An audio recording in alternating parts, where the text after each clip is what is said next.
that down.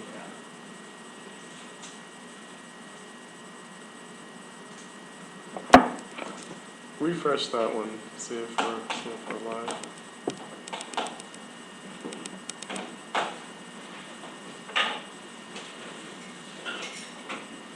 All right, so we are kind of there.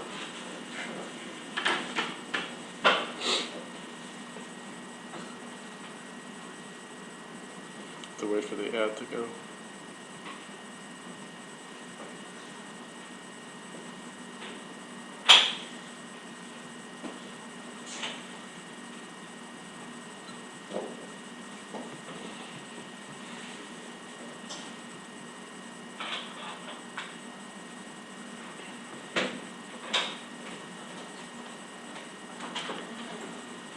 Okay, hi.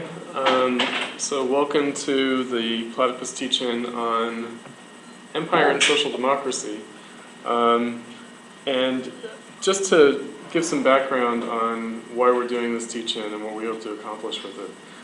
So a lot of discussion after the 2007-2008 economic crisis, which also happened to coincide with the 75th anniversary of the New Deal, raised the question of a possible Neo-Keynesianism, a Keynesian response to the economic crisis, as opposed to the prevailing neoliberal policies pursued by the United States, but also by other governments. So in thinking about the question of Keynesianism and Neo-Keynesianism and neoliberalism, I thought that it would be helpful to go back to the beginning of the story, namely the 1970s downturn, and the neoliberal revolution that was already underway by the end of the 1970s.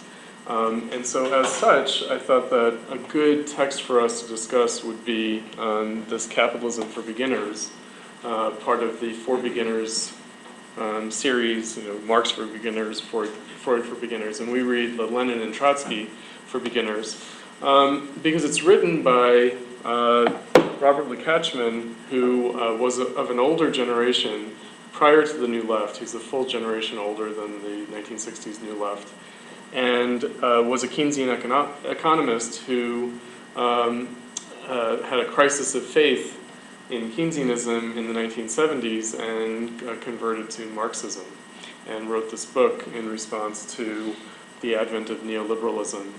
And so what we'll find, in the comic book is, of course, this drastic demonization of not only Milton Friedman, but also Friedrich Hayek and others.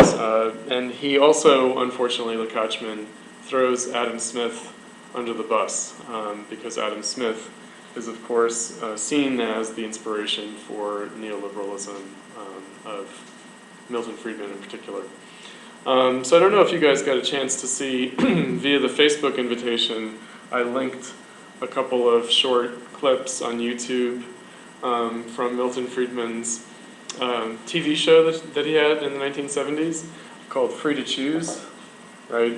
But anyway, it's a good little, there are a couple of little clips that pit Milton Friedman against Francis Fox Piven and also Thomas Sowell. Anyway, so you have Thomas Sowell and Milton Friedman against Francis Fox Piven, essentially a neoliberal attack on the New Left.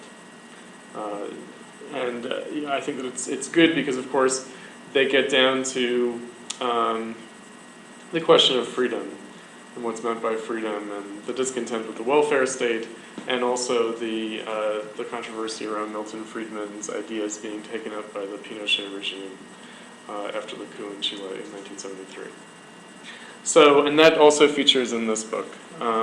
It's also, if you recall, and we're already getting several years out from this phenomenon, but one of the people on the left who had a lot of currency around the time of the economic crisis was Naomi Klein. And her book, The Shock Doctrine, is an indictment of neoliberalism and the collusion of neoliberal free market ideology with state power, and of course traces the story back to the Pinochet regime in Chile, but also through the Thatcher and Reagan revolution and all the way up to the present.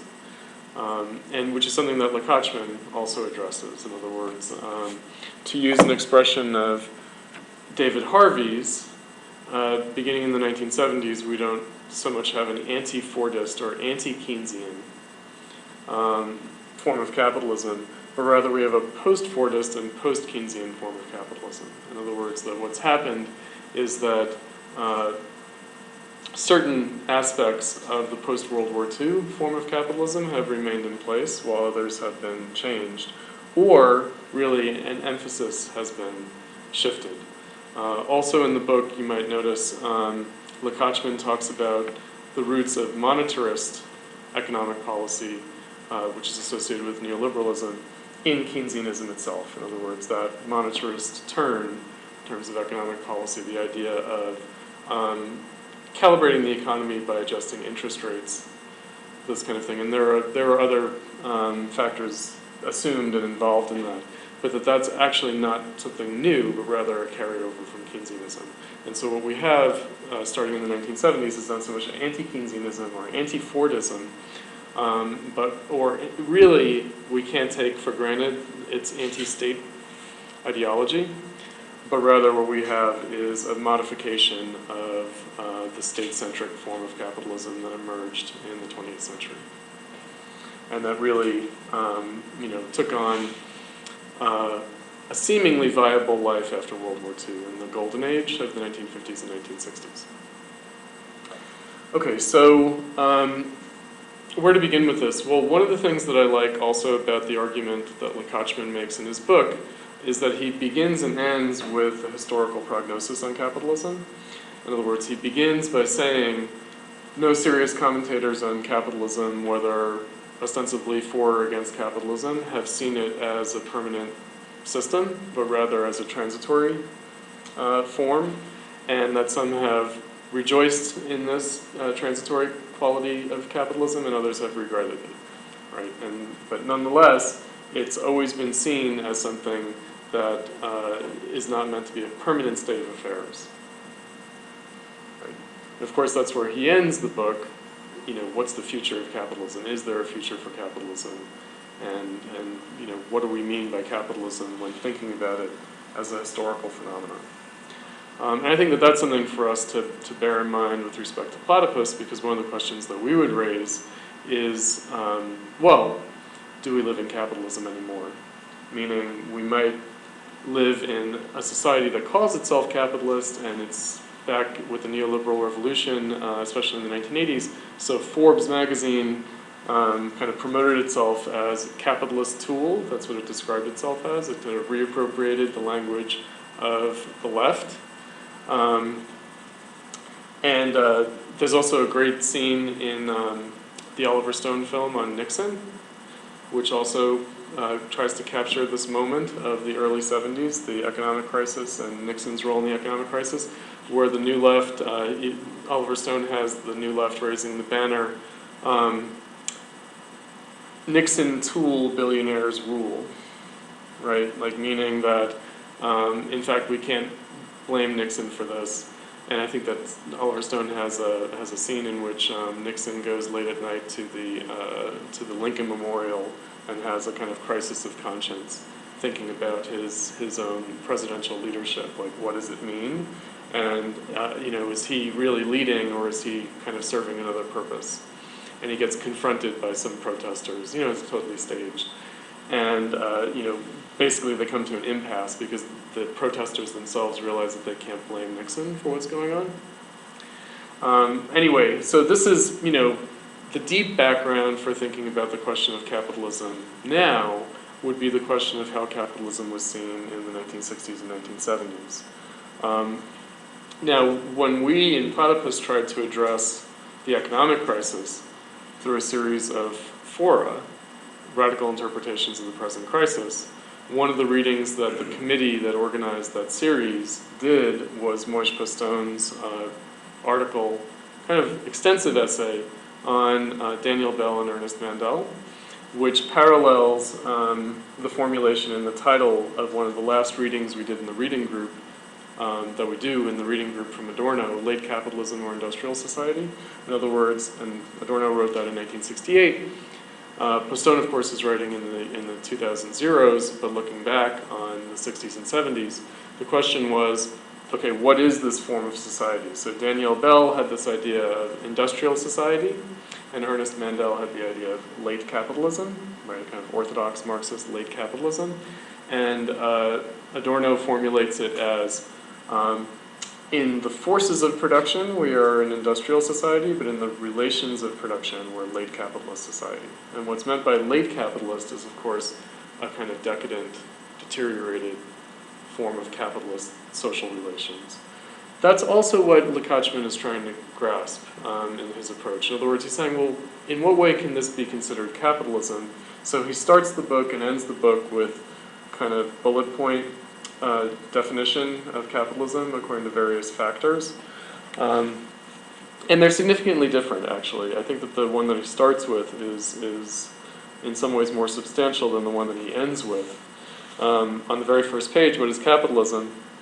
The bare basic essentials of capitalism are these. 1, capital is the portion of a nation's wealth that is man-made and therefore reproducible, which I'll get back to that in a second. 2, under capitalism, a society's capital equipment, its means of production, is owned by a minority of individuals who have the legal right to use this property for private gain. And 3, capitalism relies on the market system, which determines distribution, allocates resources, and establishes the income levels, wages, rents, and profits of the different social classes.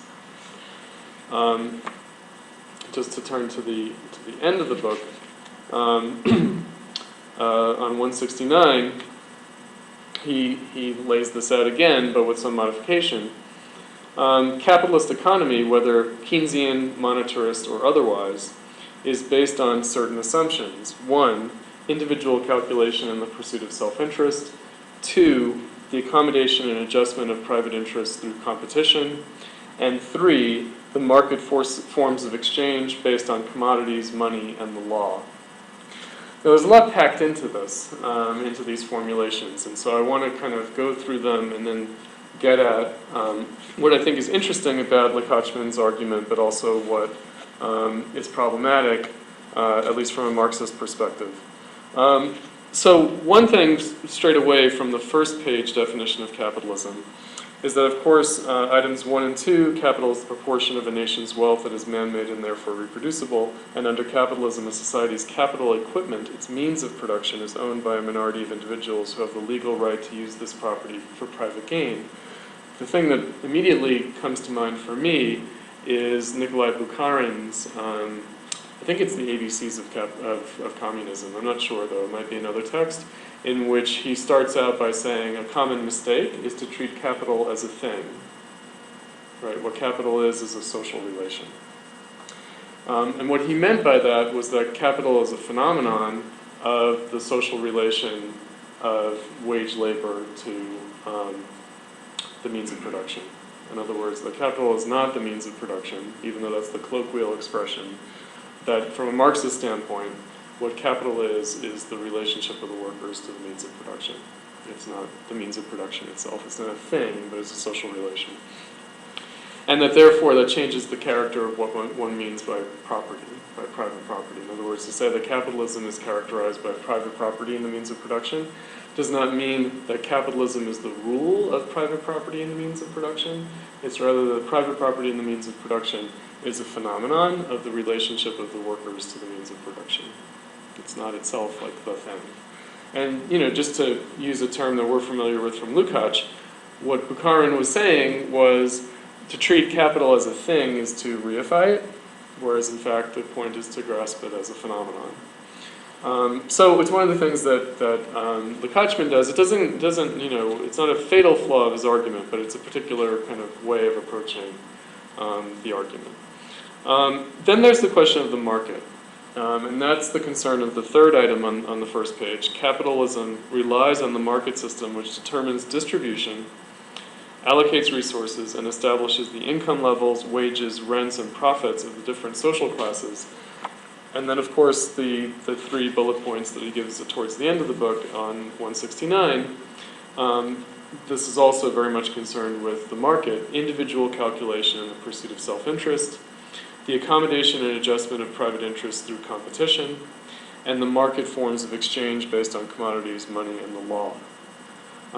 So what I want to do is kind of work backwards from the market forms of exchange based on commodities, money, and the law.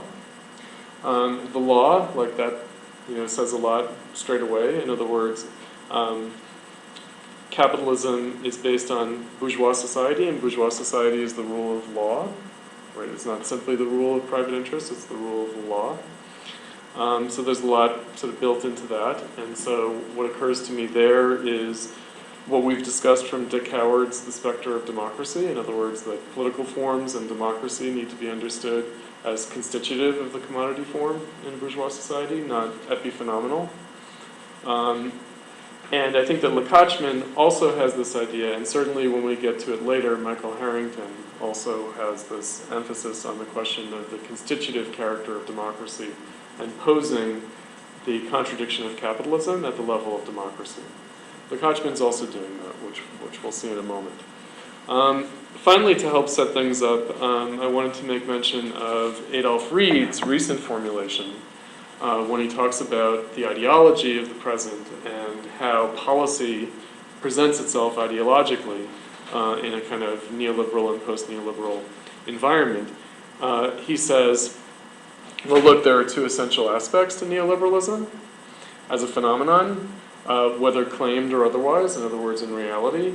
One is reliance on markets, and the other is a redistribution of income upwards from the bottom to the top. And he said, in a pinch, which one do you think gets jettisoned? Which one gets thrown out the window? The free market. Right? In other words, what remains is the upward distribution of income. It's what Lekachman lays out in terms of a possible solution to the crisis of the 70s. In other words, he says, look, there are various ways out. And his preferred one, which he thinks is desirable and possible, is democratic socialism, and we'll come around to what that means. It's a rather tepid kind of, it doesn't end with a bang, but rather with a whimper, this book. That, well, there is an alternative, democratic socialism. Wah. But what he says is also a possibility, and certainly we could say has been more the case since the book was written in 1981 up to the present, is that the state would be used to make up for what he's posing here as the falling rate of profit. In other words, the state would be used to guarantee essentially capital rent, right? In other words, a kind of a profit from capital on the part of the owners of capital. And that amounts to a deliberate policy of redistribution upwards on the part of the state. So Lekachman's point is that, look, monetarism, neoliberal monetarism basically says, look, there's only one role for the state, and that's to keep order and to manage interest rates. In other words, to manage money supply. But in fact, they rely on the state for all sorts of other things. And he gets into a lot of kind of issues du jour of the 1970s, like externalities and pollution, the environment, which might still remain for us, but actually are not posed in quite the same way. In other words, you seldom hear discussion of ecology and environmental disaster posed in terms of externalities. So the big BP spill in the Gulf of Mexico, like nobody addressed that as like an externality cost, right? Like it wasn't like, well, look, our policy is geared such that we accept externality costs that are prohibitive. It wasn't posed that way at all. It was basically, posed in terms of how much was the state going to sue BP for, right? Which is a different, there has been a shift since the 70s in terms of how these kinds of issues are posed. And of course, he means something a little bit more far-reaching than just environmental costs with respect to externalities. He also means matters of subsistence. In other words, he does address the question of what are the social conditions for wage labor that the state is responsible for, and what is externalized in the wage labor relationship by the capitalists. In other words, what does society have to pick up the tab for, essentially?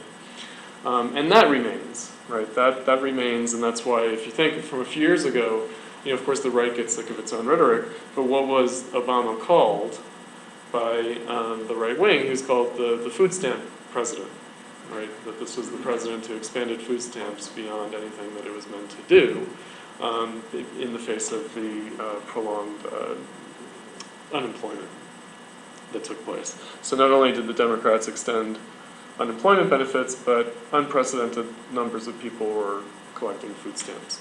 And that could be seen as a kind of externality as well. In other words, externality doesn't have to mean nature. It can also be an intrasocial phenomenon and very much the substance of politics, not outside the political realm at all. Okay, so, all right, coming back around to it then, let's look at what he has to say about the history of capitalism, because I think he poses it in very certain specific terms for the purposes of his argument. Namely that, and you'll hear this from a lot of people on the left today as well, when talking about the relationship of the market and the state, that not only is it the case that in a post-Fordist, post-Keynesian situation does capitalism rely on the state, but also that it's always relied on the state. In other words, that the state has always been an actor in the constitution of capital, and in fact, the original accumulation of capital, in other words, the original dispossession, he talks about the enclosure movement that set the stage for wage labor, was in fact a state act. Now, that sounds plausible from the standpoint of a Marxist perspective. Certainly that would sound like the materialist explanation. In other words, that what you have is the kind of ideal capitalism, which is the capitalism of the free market. But the materialist response to the ideal capitalism would be to say, well, no, that's not the story at all. Right? In other words, that's ideology in the sense of being false, being a kind of fairy tale about the origins of capitalism.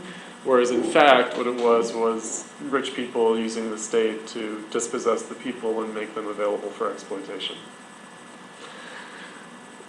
That sounds plausible, and certainly when I first read this book, when I was in college, that's when I read it, back in, probably around 1989, 1990, and I thought, well, okay, this is the materialist explanation of history. Right? In other words, and certainly when you read Capital, Volume 1, in terms of the famous, what David Harvey, among others, have called the two narratives of capital, the logical and the historical, right? That you get the kind of ideal type, the logical, and then you get the reality, the historical.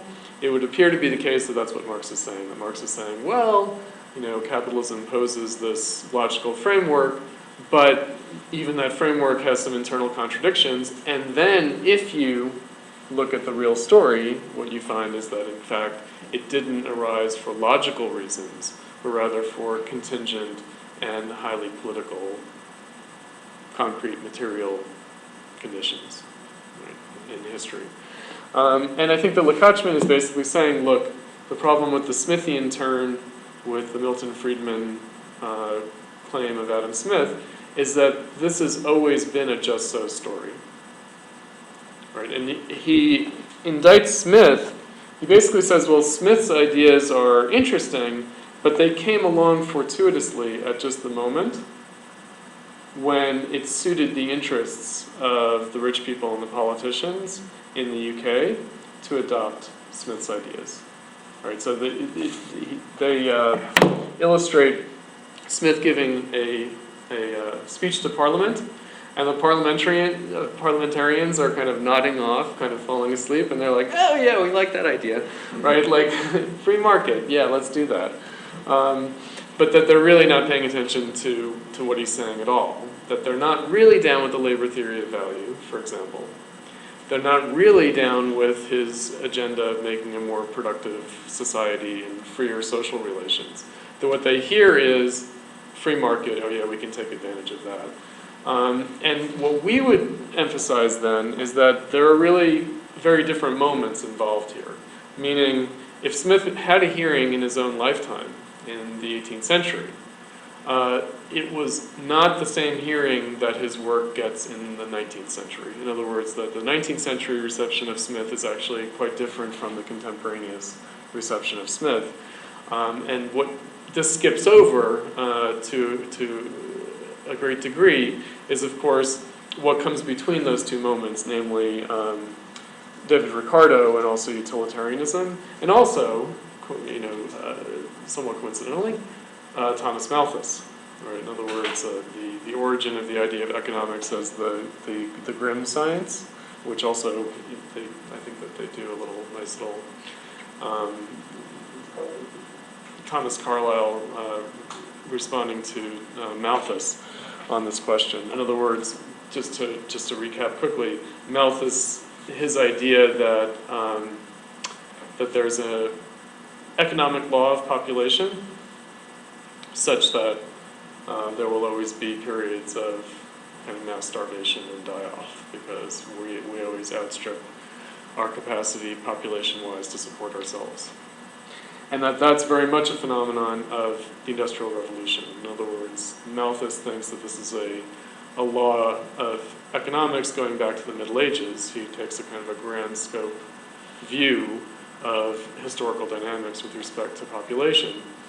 But in fact, according to Marx, what it is very much of its moment. It's not really about the past. It's not really about medieval conditions of the peasantry. It's really about the Industrial Revolution and the emergence of an unemployment problem in capitalism. At any rate, so by eliding that difference, which seems appropriate given the fact that Lekachman is responding to the Smith reception not in the 19th century, but rather in the 1970s, it would appear to be the case that simply confronting Smith's ideas with reality would be kind of sufficient to debunk them. Okay, so finally, I want to come around to the major figure in the book, which is, of course, Keynes. And I mentioned earlier that Lekachman was a Keynesian economist who then had his St. Paul moment falling off his horse in the 1970s and saw the light Marxism and realized, in fact, Marx has something to say to the crisis of Keynesianism that took place in the 1970s. So the question is, what was Keynes as a phenomenon? In other words, what is the Keynesian idea in two different phases really signify? One is, of course, the origin of Keynes's own consciousness, namely in the 1920s and 30s. And the other is Keynes becoming hegemonic after World War II. In other words, there's the question of whether Keynes really did solve the problem of the Great Depression, or whether rather his ideas served as an ideology for the post-World War II regime of accumulation in capitalism. Lilith, yeah. Actually, that was an interesting thing that kind of got left out of the book. Yeah. It gets kind of posed, but then kind of dodged. Yeah. Well, and so he treats Hayek as like a contemporary of Friedman. Friedman, yeah. Whereas Hayek was really a contemporary of Keynes. Mm-hmm. And then the other really interesting thing is that Hayek had this whole, he insisted that what Keynes was doing was actually creating and exacerbating the business cycle crisis. Mm-hmm. It's like, no, the whole reason that this is happening is because you're injecting artificial capital that, now I don't think he used the words artificial capital, but like the whole idea is that Keynes is actually making things worse. And and then that wasn't addressed at all in the book. But well, you know how it's addressed? It's kind of slipped in there. It's slipped in there in the graph of the ups and downs of capitalism in the 20th century. And this is on page 72. In other words, there's an implicit argument made with this graph, which is that, look, in the 20th century, the only things that have ever allowed capitalism to recover were World War I and World War II, essentially, and the Korean War and the Vietnam War. Basically, that these are really what were responsible for any recovery of capitalism in the 20th century. And so he soft pedals it, but it's there, right? It's implicit. And the other point is that, in fact, he wouldn't dispute the Hayek critique of Keynes, because the way Lekachman poses the question of the Vietnam War is that it's military Keynesianism that actually exacerbates the problem of the business cycle rather than solving it. In other words, the immediate backdrop for the 70s downturn, the crisis of the 60s, is something that's not, it's actually clearly attributed to an exacerbating problem coming out of the Vietnam War. And so, again, it's posed as more of an implicit question that he doesn't take fully on board, Lekachman, but it is there. If you kind of read between the lines, it's there. Namely, maybe it wasn't Keynesian policy, but rather World War II that solved the Great Depression, and solved in a particular way. Right? Meaning, did not solve the problem of capitalism, but rather masked it in certain ways. And that's where, of course, the book gets to in terms of the staged, imagined dialogue between Keynes and Marx. Between Keynes, the ghost of Keynes, and the ghost of Marx at Marx's grave at Highgate in London, is very much like, okay, well, is it the case that we're returning to some form of capitalism for which Marx is appropriate? Or is it the case that Marx was always appropriate, but it was kind of hidden? Right? In other words, it's not that, in fact, Lekachman is very critical with respect to Keynes, ultimately. In other words, he's not saying, okay, Keynes kind of worked, but then failed. He's saying, no, this always had an ideological kind of thrust to it. And he also indicates that when he's summing up at the very end of the book, where he poses Keynes and Friedman. He's like, Keynes, is aristocratic, he's the Mandarin intellectual, he's like the Mandarin of Mandarin intellectuals, or I think Brian put it, he's the economist, right?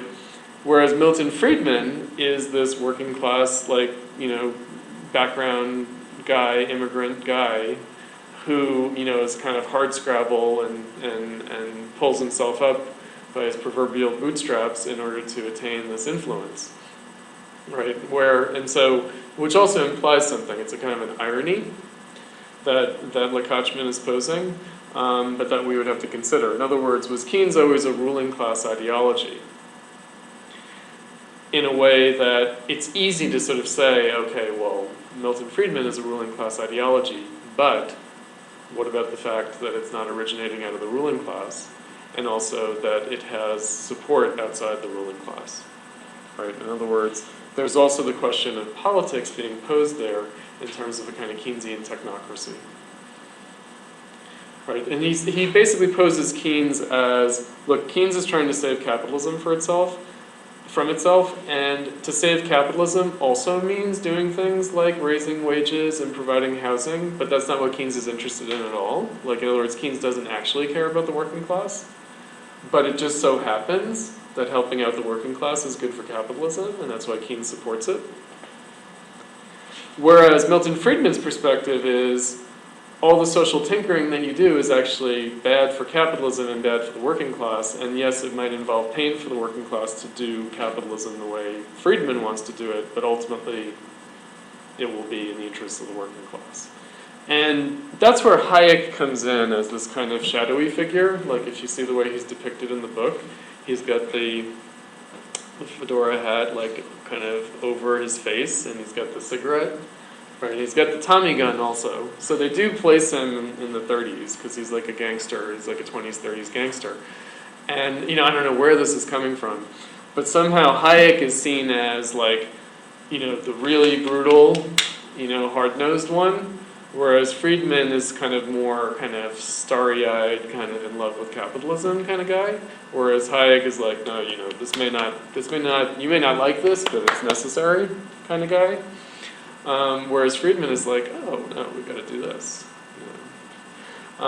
Which, if you see the clips that I posted to the Facebook, no, you got to see Friedman, right? Because what he did was, Because he even says it. He says, oh yeah, one of the ways to get rich in capitalism is to get a politician friend to help you set up a TV station. But not what he was doing, because he didn't set up a TV station, he did like public access. But to literally get a TV station, like WGN or something in Chicago. Because he says, look, really what we're talking about is, not whether the state helps poor people or not, but whether capitalists use the state to get rich, right? So he takes that on board. But anyway, he, to get his ideas out, he and his wife started a talk show, meaning they started a show and they didn't have any guests. So it was just him and his wife, and they would just talk about yeah, Milt, I just think capitalism is cool. Yeah, it's really cool. Right, and then eventually they started getting, more attention, but that's how they started off, because they were totally in the wilderness. Like Milton Friedman, nobody was listening to him. I came across a wonderful reference to him in Time magazine or something from the 60s, in which they described him as an imp or something, because he's this short guy. So they described him, they kind of demeaned him based on his physiognomy. They were yeah, he's some evil imp, right? Meaning no one would ever listen to this guy. And that was before the crisis. That was, so he was definitely in the wilderness before the crisis. And then after the crisis, he gets more and more of a hearing. But it starts off as this public access TV show, probably kind of UHF show before cable, in which it's I think that it kept the same name, Free to Choose. I think that was always the name of the TV show. But anyway, crazy. But anyway, so the question is the character of ideology, which Lekachman doesn't address per se, but it's part of his story. Meaning, is the capitalism that one got in the 19th century really what Adam Smith wanted? Is the capitalism of the post-World War II period really what Keynes wanted? And, how do we relate the neoliberal turn in its, actuality in the 70s and 80s with the ideas of Friedman? And that's where I think Hayek is this kind of yeah, you gotta open fire with your Tommy gun if you want capitalism. I was gonna say, the other interesting piece was with the democracy thing. Mm-hmm. I was wondering how Schumpeter fit into all of this too, kind of, because he had the most capitalistic view of democracy, I think. Yeah, well, Schumpeter kind of falls out of the narrative between the Lekachman and the Harrington. What you get is John Kenneth Galbraith, which is a little bit weaker in terms of this kind of mid-20th century kind of perspective. Although nowadays James Galbraith, John Kenneth Galbraith's son, makes appearances. He's kind of like a Paul Krugman kind of figure, meaning he's sort of around the edges of the mainstream in terms of policy. He's sort of complaining about neoliberalism. And so what you get then is, you don't have the Schumpeter arguments, which is the John Kenneth Galbraith argument, the industrial system, right? Which Schumpeter is more kind of wistful and melancholic about the disappearance of entrepreneurial capitalism, essentially, and poses it more in terms of a political question. Whereas John Kenneth Galbraith is more kind of technocrat, kind of more economistic kind of guy, where he's look, what is this system? Okay, it's an industrial system, and so how do we manage it? Whereas Schumpeter is much more classically kind of liberal, kind of thinking about the larger social and political implications of mid-20th century capitalism. So I noticed that. I noticed that Schumpeter kind of drops out of the narrative, and I kind of missed him also, because I felt like that would have been. But I think that Lekachman, to streamline his argument, it really is centered around economics. What also has to do with the origins of neoliberalism, right? Schumpeter's scenario, which makes no sense in trying to explain the 80s. That's right. Thinks the exact opposite is happening. That's right. So Schumpeter, like Daniel Bell, has this kind of industrial society, post-industrial society kind of melancholy about the end of entrepreneurial or liberal capitalism. And so in fact, these perspectives are falsified by history. In other words, it's not the direction that things actually go in. And, whereas, yeah, I mean, another part that's missing from the argument that Lekachman just mentions without fully explaining is why the crisis of the 70s wasn't supposed to happen.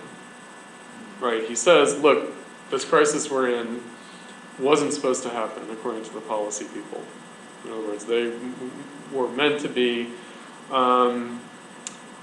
keeping aggregate demand up and managing monetary supplies such that this couldn't happen. It's kind of like you get something similar with the recent crisis with, am I forgetting the chairman of the Fed, Alan Greenspan? In other words, that Alan Greenspan successfully managed the economy for 16 years or however long he was in the position of the chair of the Fed, through the George Herbert Walker Bush administration, the Clinton administration, and the early years of the George W. Bush administration, so over a very long period of time. And that, it seemed to be working until 2007, 2008. Although you could already say that the turn around 2000, there was already a recession in 2000 that predated 9/11, but then it got folded into, so there was this idea that the economy suffered because of 9/11. You could already see that unraveling before 2007, 2008. But basically the idea was whether Republicans or Democrats are in office, and regardless of the kind of social policies that they might be pursuing, that essentially monetarist economic policy worked. And then this wasn't supposed to happen, like the 2007, 2008 crash wasn't supposed to happen, and then it's attributed to other things. Interestingly enough, Greenspan was willing to admit that he couldn't see it coming. In other words, he didn't immediately blame it on like the bubble phenomenon or like corruption or something like that. He was chastened by it. In other words, he was like, yeah, it turns out we don't understand capitalism as well as we thought we did. Like that's essentially what he was willing to concede. Something similar is being posed by Lekachman with respect to the crisis of the 70s. Namely, this shouldn't have happened and yet it is happening. So built into the argument of this shouldn't be happening is are other dimensions that he's not addressing. He's kind of keeping it and without really explaining fully. That's where David Harvey, just to make a little bit of a plug, that's where The Condition of Postmodernity, the book by David Harvey that describes the different regimes of accumulation from classical kind of entrepreneurial liberal 19th century to Fordist to post-Fordist, because that's the way he addresses it. He doesn't address it so much in terms of Keynesianism. He addresses it in terms of Fordism and the kind of settlement between capitalists and labor and the kind of social and political and cultural kind of environment for that. That's where that argument would be useful as a corollary to this argument. This argument by Lekachman is really focused on a narrower set of concerns. And it's really animated by the Friedmanite neoliberal term, meaning it's very much about the economics of it and whether the arguments hold water and et cetera. All right, so Keynesianism. Let's just tick that off quickly, and then I'll turn briefly to the Michael Harrington piece, which is a whole other kind of view of things.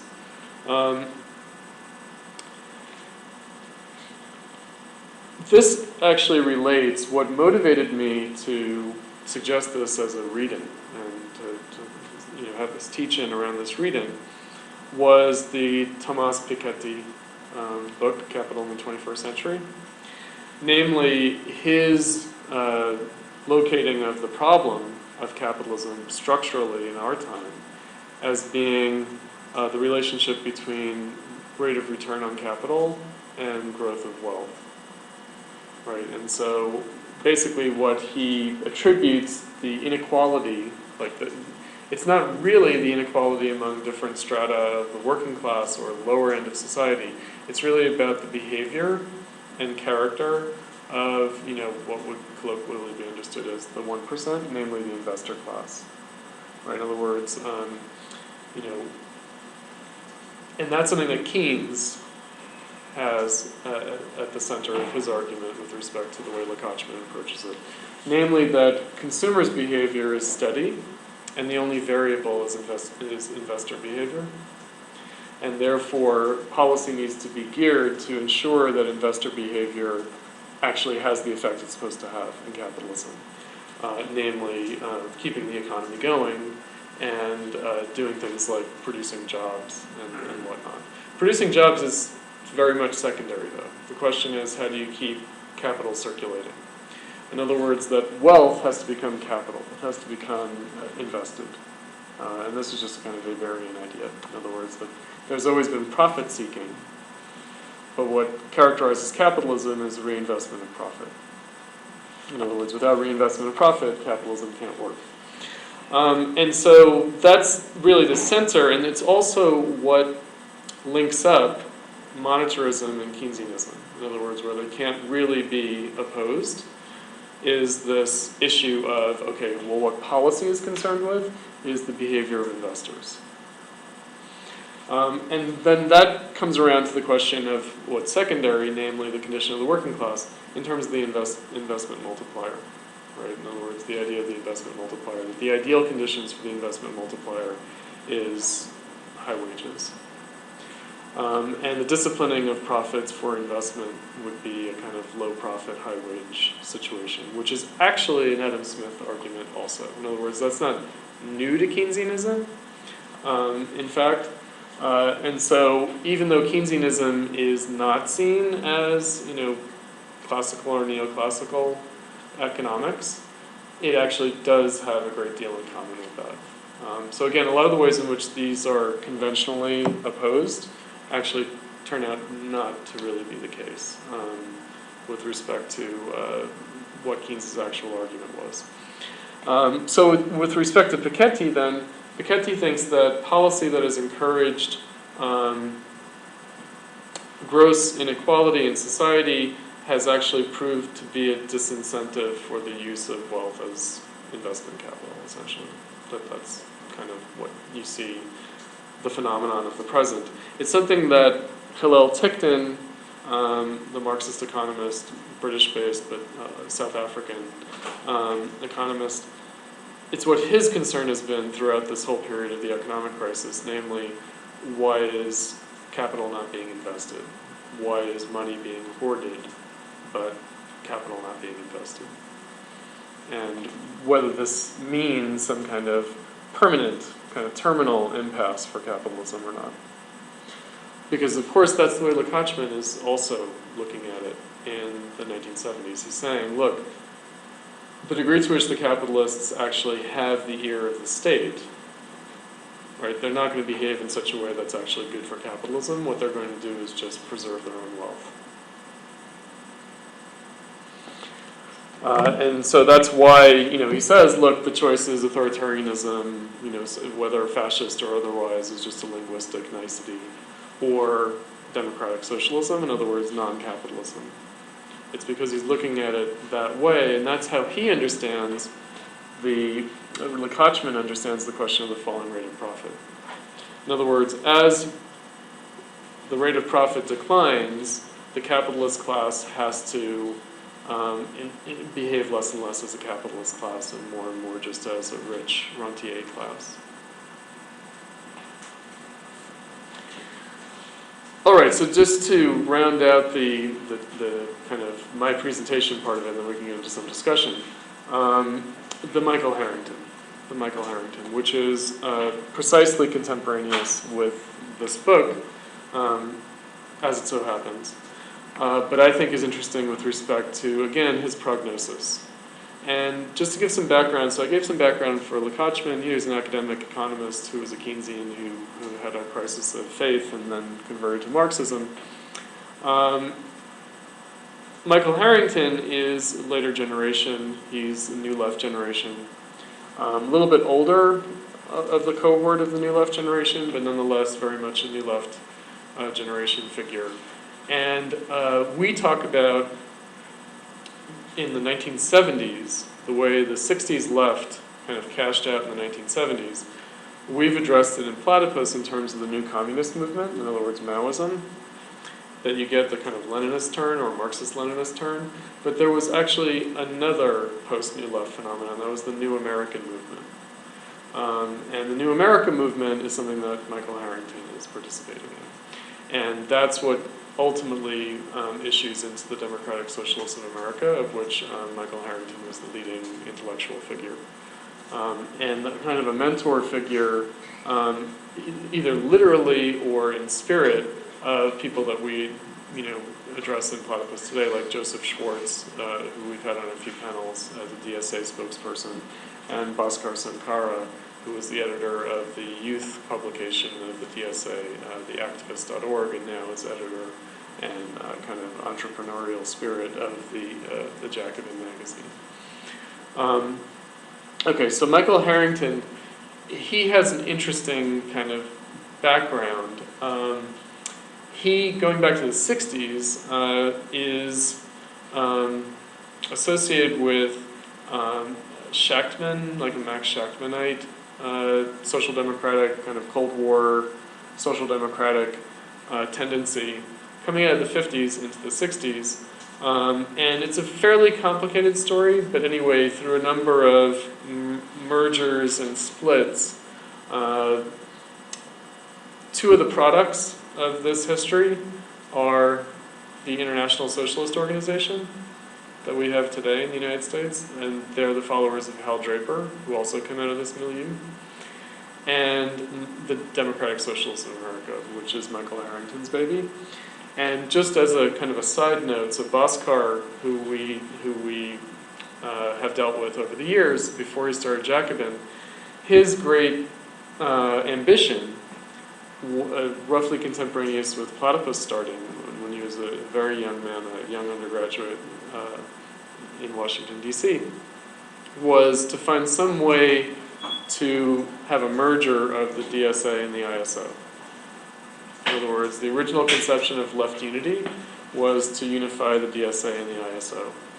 And what that would mean is essentially undoing all of the history of the New Left and returning us to some kind of democratic, socialist, Marxist form of politics, as if all of the history of the 50s, 60s, 70s, and 80s, and leaving alone the 90s and the zeros, hadn't happened. In other words, if you kind of put Humpty Dumpty back together again in terms of a left social democracy in the United States, if you could have Hal Draper plus Michael Harrington, then we could have like a viable left in the United States. And so therefore, we're familiar with Hal Draper as socialism from below guy and as a Trotskyist. We're not so familiar with Michael Harrington, and that's why I thought that it was important for us to deal with Michael Harrington as a figure. Okay, so just straightforwardly, the argument in Marxism and Democracy. Of course, there are two subjects to this essay. One is the history of Marxism relative to the question of democracy, but there's also the relationship of capitalism and democracy. And we have to kind of keep both of those dimensions of the argument in play in our consideration of his perspective. Very much like Hal Draper, he's saying, look, Marxists have always been Democrats, and the Marxist conception of the socialist revolution has always been the democratic revolution.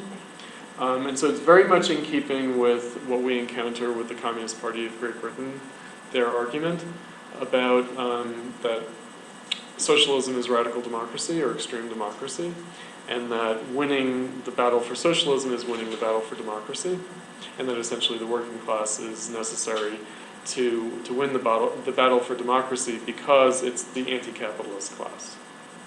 In other words, that to win the battle for democracy would mean overcoming capitalism, which is equivalent to socialism. Now, why I brought that figure in, the CPGB and Mike McNair, is that, again, Bhaskar, when he was posing his ambition of reunifying this left social democratic tendency on the American left, historically, the DSA and the ISO today, which he finally figured out wasn't going to happen on both sides. In other words, that both the DSA and the ISO were recalcitrant to this. Who he turned to in terms of his vision of how this might be possible is Mike McNair's argument from the CPGB on revolutionary strategy today, which is an argument about the history of left unity projects and how the left can experience phenomenal growth and organizational development through the unification of what start out as very small groups. Going back to the history of the SPD in Germany, the unity of the Lassalleans and the Eisenachers, and traced through to the early Third International and other more recent phenomena, like the left split from the Italian Communist Party also represented this. And then there was some gesture in the direction of that Syriza in Greece is also a phenomenon like this. But anyway, so this idea that, okay, socialists are first and foremost Democrats, coming from an ostensibly Leninist standpoint, namely Mike McNair's of the Communist Party of Great Britain, would seem to jive well with the Michael Harrington argument here in Marxism and Democracy. A couple of things I want to say about that in terms of the way he deals with the history. He has a fairly light touch with regard to Lenin, meaning Michael Harrington is not really a fan of Lenin, but in this argument, he basically lets Lenin off the hook. He distinguishes between Lenin and Stalin, Lenin and Stalinism, and which I think is useful. And I think it's not only that he's kind of giving Lenin a pass because he was in a good mood or something. I think that actually for the purposes of his argument in this essay, he has to give Lenin a pass because Lenin has to be seen as a radical Democrat. In other words, the reason is that, okay, looking at the history of Marxism, you can't actually say that Lenin was anti-democratic from Michael Harrington's perspective. And so it's honesty on his part. He doesn't like Lenin, he doesn't like Leninism, but he's honest about it. So then the question is capitalism and democracy. And of course, that question is much less about the history of Marxism going all the way back to social democracy to the late 19th and early 20th century, and very much about the 1970s and 1980s, and very much about the crisis of the 1970s. And this is where Harrington is interesting in terms of trying to give a global view of the problem, and he tries to straddle both sides of the Cold War. In other words, even though Harrington himself comes out of a Cold War social democratic, very anti-communist political tradition, in fact, what we find in this essay is that he thinks that there's a global problem coming out of the 60s, coming out of this moment, in which there is an impulse towards democracy that's coming up against the limits of both statified capitalism in terms of the Keynesian Fordist welfare state and its crisis, and also what he sees as state socialism or bureaucratic collectivist pseudo-socialism, right? Because he has the theory of bureaucratic collectivism with regard to the Soviet Union, meaning not capitalist, but also not socialist. And interestingly enough, he thinks that the East could lead the way in terms of a global wave of democracy. In other words, he thinks that the transition from industrial society to socialism via democracy is actually a shorter route in the East than in the West. And so in an interesting way, he kind of concedes to a kind of Stalinism in the sense that he kind of characterizes the East as more progressive, as more advanced, because it has to go through less of a change to achieve socialism than the West would have to go through. And this is, we might now just smile at that, especially given what happened after 1989. But we have to try to grasp the plausibility of that from Harrington's standpoint. Of why would he have thought that? Is there anything to that? Right? And again, I think that it really points to the question of capitalism. In other words, if we leave aside the question of his characterization of Eastern Europe and the Soviet Union, if we basically say, okay, he's just too optimistic about that, he's motivated by what he sees as an impasse in the West. In other words, the nature of the problem of achieving democratic socialism, or just socialism in the West, he's daunted by it. And it's very much about this moment of the crisis of the Keynesian Fordist state and the rise of neoliberalism. In other words, the apparent tendency, rather, to evacuate democracy, or to use Lekachman's language, to achieve an authoritarian solution to the crisis, rather than a democratic socialist resolution. Both Lekachman and Harrington are advocating a democratic socialist outcome, but they are conceding that in some ways the more likely outcome is the authoritarian solution. Which again raises the question of what do we mean by capitalism?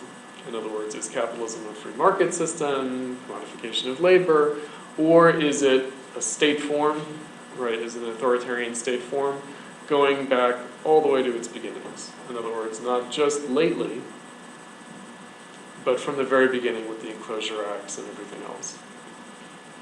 Right? In other words, what's at issue here is, well, okay, how do we think of capitalism? And again, going back to Platypus's origins, 2006, 2007, and what we encountered very quickly was the economic crisis and figures like Naomi Klein. This is her perspective. Her perspective is, look, all this free market talk, this is just ideology. It's always been a racket. It's always been a state form for fleecing the working class and robbing social resources on the part of the rich people.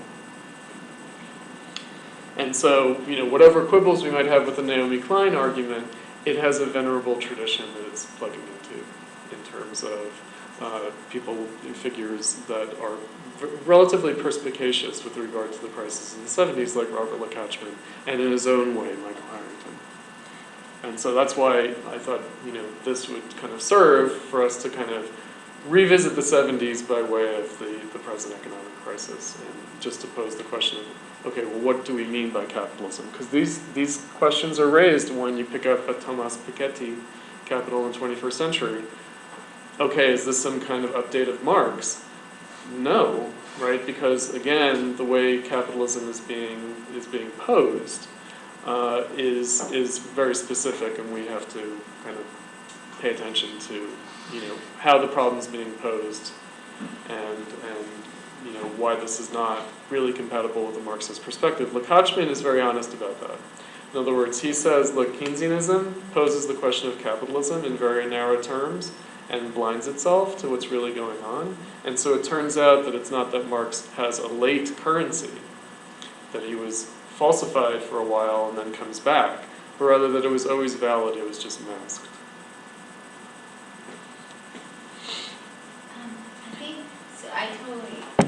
I agree about answering what is capitalism. But I still feel like it's also important to try and figure out what is democracy, or what is socialism? Right, what is socialism, and then because even like democracy and its relationship to capitalism has taken really different form. Oh yeah.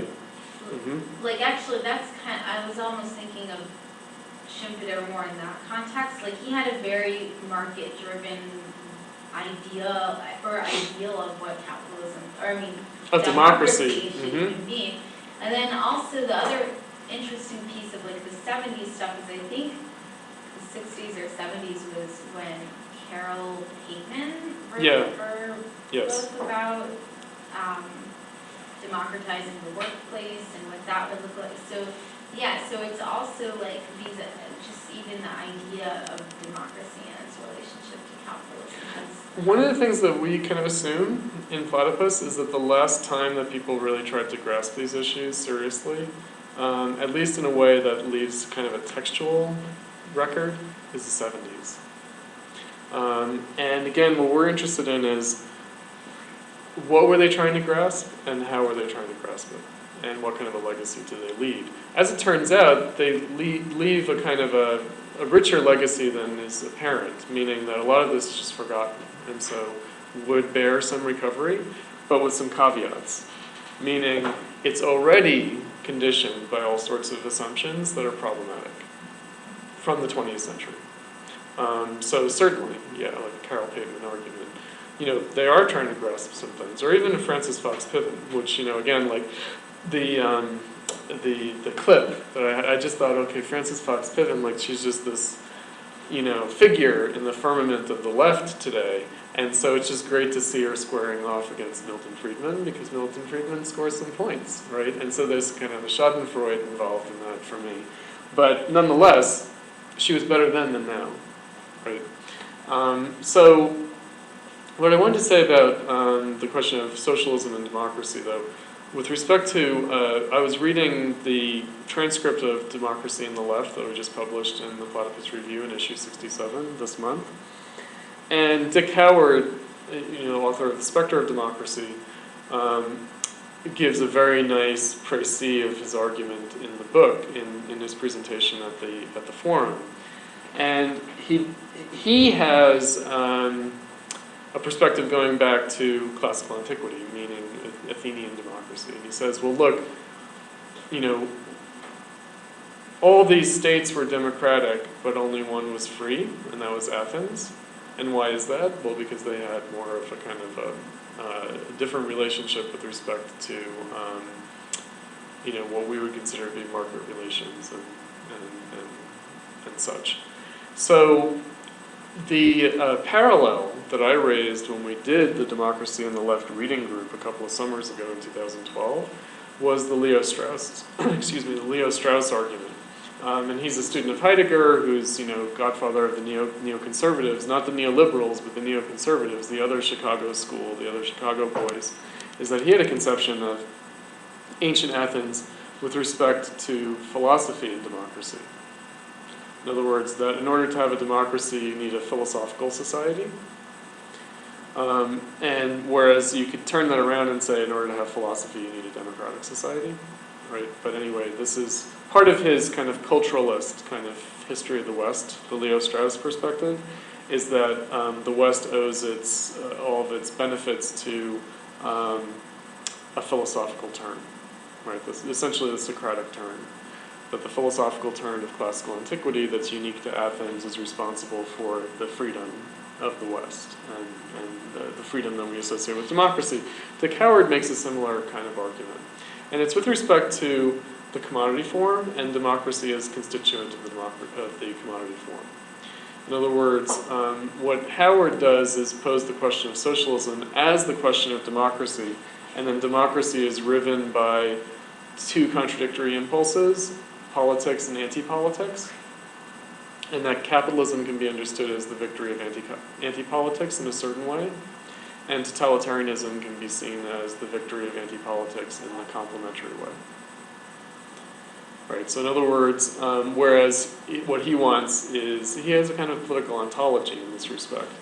What he wants is true democracy in the sense of the victory of politics over anti-politics, and that's what socialism would be. In other words, yeah. What do you mean by anti-politics? Well, he means a bunch of things. One would be, so totalitarianism would be demagoguery. In other words, it would be kind of consensus mongering, or the attempt at kind of unanimity. And there's also anti-politics in the sense of trying to screen society against the state. In other words, the kind of liberal idea that certain freedoms should be conducted, like the kind of Isaiah Berlin kind of idea of freedom from and freedom to, right? So, pardon me. He thinks that the victory of anti-politics would be to describe freedom as freedom from the state, as opposed to freedom through the state. Right? But why is it anti-politics? It's politics, it's a different politics. It's a different politics, well, because he thinks that it brings the political process to a halt. In other words, he basically defines politics as an inherent situation of instability, and that the danger then is to resolve it. And you resolve it either by trying to unify society through the state and stabilize it that way, or by having this image that society will take care of itself apart from politics, like through some market, We're shifting the concept. Yeah. So from politics to stability. What does that mean? Stable for whom? Under what conditions? Well, he just thinks of it as like conservatism, meaning that, and it would also be disempowering, meaning it would essentially rob people of their political agency. That that a kind of a free market liberalism would rob people of their agency in the same way that a totalitarian state robs people of their agency. Because it just says that the way that you can participate in society, there's just one way, that it's not up for grabs. And so he really has, his notion of politics is kind of all-encompassing. That's what I mean when I say it's a political ontology, because it's really kind of all your agency in society is political in this view, right? It's not just the narrowly defined notion of politics. It's curious. I think that, ultimately I don't agree with it, but I do think that it throws things in a certain light, which I think is useful. And especially with respect to what Lilith was raising regarding Schumpeter. What Howard does, he kind of struggles to distinguish his perspective from a classical liberalism. He basically says, well, this sounds like classical liberalism, but it's not. He kind of hems and haws a lot about it. But, yeah. I mean, not to say that it just is, because again, he's posing the questions now in a post-New Left environment, and so it does change the emphasis a little bit from that of classical liberalism, but nonetheless does ultimately share more features with that. And interestingly enough, he's a former scholar of Rosa Luxemburg, who then decided, well, Rosa Luxemburg, is part of this kind of anti-political strain of Marxism. And so he kind of turns against, actually 2 of the American scholars of Rosa Luxemburg have lately turned against Rosa Luxemburg, and that's Dick Howard and Stephen Eric Bronner. Both have decided to just throw in with liberalism against Marxism, and where they were like, okay, even Rosa Luxemburg isn't liberal enough. Even she's too Marxist, too kind of totalitarian. It's terrible, but also the trajectory is interesting. So yeah, I mean, these are the questions that we want to raise. In other words, capitalism and democracy, are they opposed? Or is there an intrinsic connection between the two? In other words, because what Friedman says to Frances Fox Piven is that any society that she would consider to be free has always had capitalism going on in it. That she would have to admit that what she means by democracy and freedom, that she would have to recognize that if you look historically, that any society that she would consider to be democratic and free was also capitalist. And she doesn't have an answer to that, ultimately. Other than Chile. Like, oh, what about Pinochet? In which case he just says, well, I don't approve of what he's doing because it's anti-democratic. He just says straight up that he doesn't support it. So he's got an easy out, right? Whereas, of course, it's hard for her to say, yeah, Cuba or something, by comparison. So that, historical and apparently, from certain perspectives, intrinsic relationship of capitalism and democracy, while at the same time, historically, it would appear to be the case that capitalism and democracy are opposed. Like the fact that that this is an antinomy. In other words, that capitalism and democracy seem to be codependent, and they appear to be opposed. It's plausible looked at either way. And so the best that someone like Lekachman can come up with is capitalism has always been anti-democratic. Right, it's always been dependent on the disempowerment of the people and the hijacking of the state for the narrow interests of the capitalists.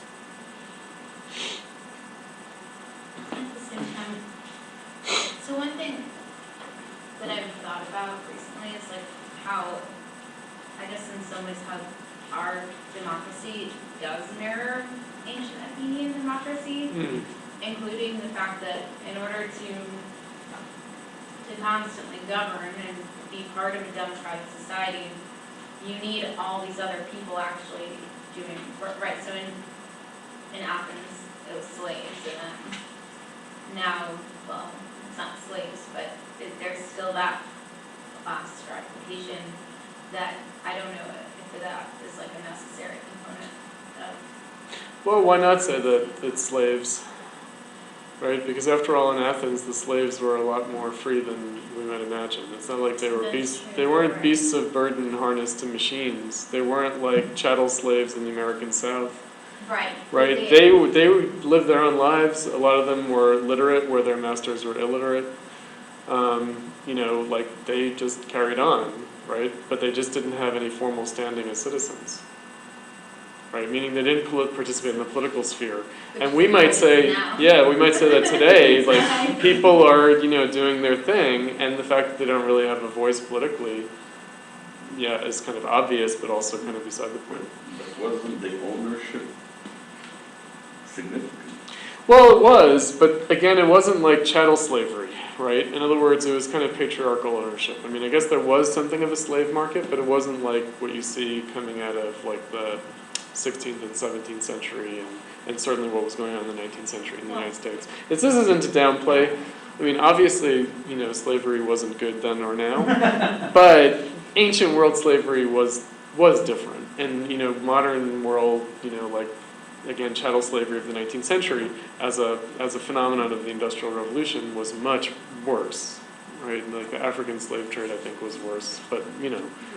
Just a comment. Yeah. The comparison is sort of impossible. Yeah. Because we're talking about narrative passed on with a lot of romanticized view Oh, of certainly. what a beautiful life people had. Or And not so it's- romantic. But we don't you really know, know. We really Because don't know. Aristotle was honest enough to say that a slave was a tool that could speak. But You know what I mean? I'm not trying to argue, I'm Yeah, just yeah. saying, Mhm. We all can't the really know. attempts to say what's better or Yeah. more, is it more comfortable to be a slave in Athens than to be A worker peasant today. or whatever in today or 100 years ago? It's sort of irrelevant. It because is, yeah. We don't really know. It's an attempt to fictionalize stuff. We can do it to the nth degree, and we still don't understand any more than we did before we started. That's right. No, So that's, it's like that's true. I find this. Yeah, it's not necessarily So fruitful. what? What does I that mean, mean? I guess the question would not be slavery, it would rather be oligarchy. Meaning, if ancient Athens was an oligarchy, what did that mean with respect to, you know, its social and political values, just among the citizens, let's say. And whereas today, if we were to characterize it as oligarchical, right, what would that mean? And also, who would be the subjects of that oligarchy? Now, one of the things that seems to date the book, the Lekachman book, but also maybe should not date the book as much as it would appear. So the externalities is one way. Another way is the multinational corporation, right? That the multinational corporation is sort of demonized here. And, you know, whereas in a sense it's been totally naturalized now, right? Meaning, okay, who are the actors? And is it the case that they've escaped state control, or rather that they've subordinated the state, right? And what would it mean to have a political contest between the people and the multinational corporations? And so I guess in our more recent environment, we get things like the Citizens United Supreme Court decision, namely that, you know, corporations are given free speech as persons. And, you know, this supposedly, like, destroys American democracy forever, you know, right? And that basically what Obama represents is just the Democrats, however contingently perhaps, capitalizing on the system, you know, forgive the pun, meaning that they kind of out-Republicaned the Republicans in terms of their ability to raise money and you know, win elections. In other words, that they didn't fight against the Citizens United decision, but rather operated more effectively within its framework. But again, the kind of response that you get from Naomi Klein and others is that this is just rank ideology. How could how could corporations be people? How could corporations be persons? Right? And what kind of citizenship do corporations have? Right? And you know, this kind of thing. Because Naomi Klein's argument in the shock doctrine is, if you see like the YouTube video version of the shock doctrine, it's very much about neoliberalism against national sovereignty. Like, it's very much about how neoliberalism is about bulldozing across national frontiers and destroying national sovereignty. And that is a particular way of posing the discontent of this phenomenon. Not one that I'd be particularly sympathetic to, but nonetheless has a great deal of currency. And so it does raise this question of oligarchy in some way. It raises the question of what's the polity and how do people participate in it. It does raise that question, which is somewhat different from in other words, not the question of slavery and whether it was good to be a slave or not, but rather the question of political participation, which is, of course, why Occupy Wall Street had the character that it had, namely the impulse towards participatory democracy, and why you get people on the radical left saying, look, democracy is impossible unless it's face-to-face democracy, which we've had that expressed in a few panels that we've put on recently. In other words, the ancient Athenian model is still upheld because the idea is that any kind of representative democracy is liable to hijacking. And that's the Carol Nation argument kind of too, yeah. It's a classic New Left argument, but it still has a lot of currency. Yeah, but then even with that, considering that even in ancient Athens there was the class issue, I don't know, that's like an unresolved question. Yeah, bringing it back to Athens is not so helpful. Bringing it back to the Roman Republic is more helpful because they had representation. In other words, they didn't just have direct democracy, they had representation. And they had some, what we would consider to be a mixture of participation and representation. So anyway, but that's just a side point. That's like a total side point in terms of me as someone who thinks about politics. So anyway, right, so maybe we could open it up to kind of a more ranging discussion. Let's see, we seem to have gotten some.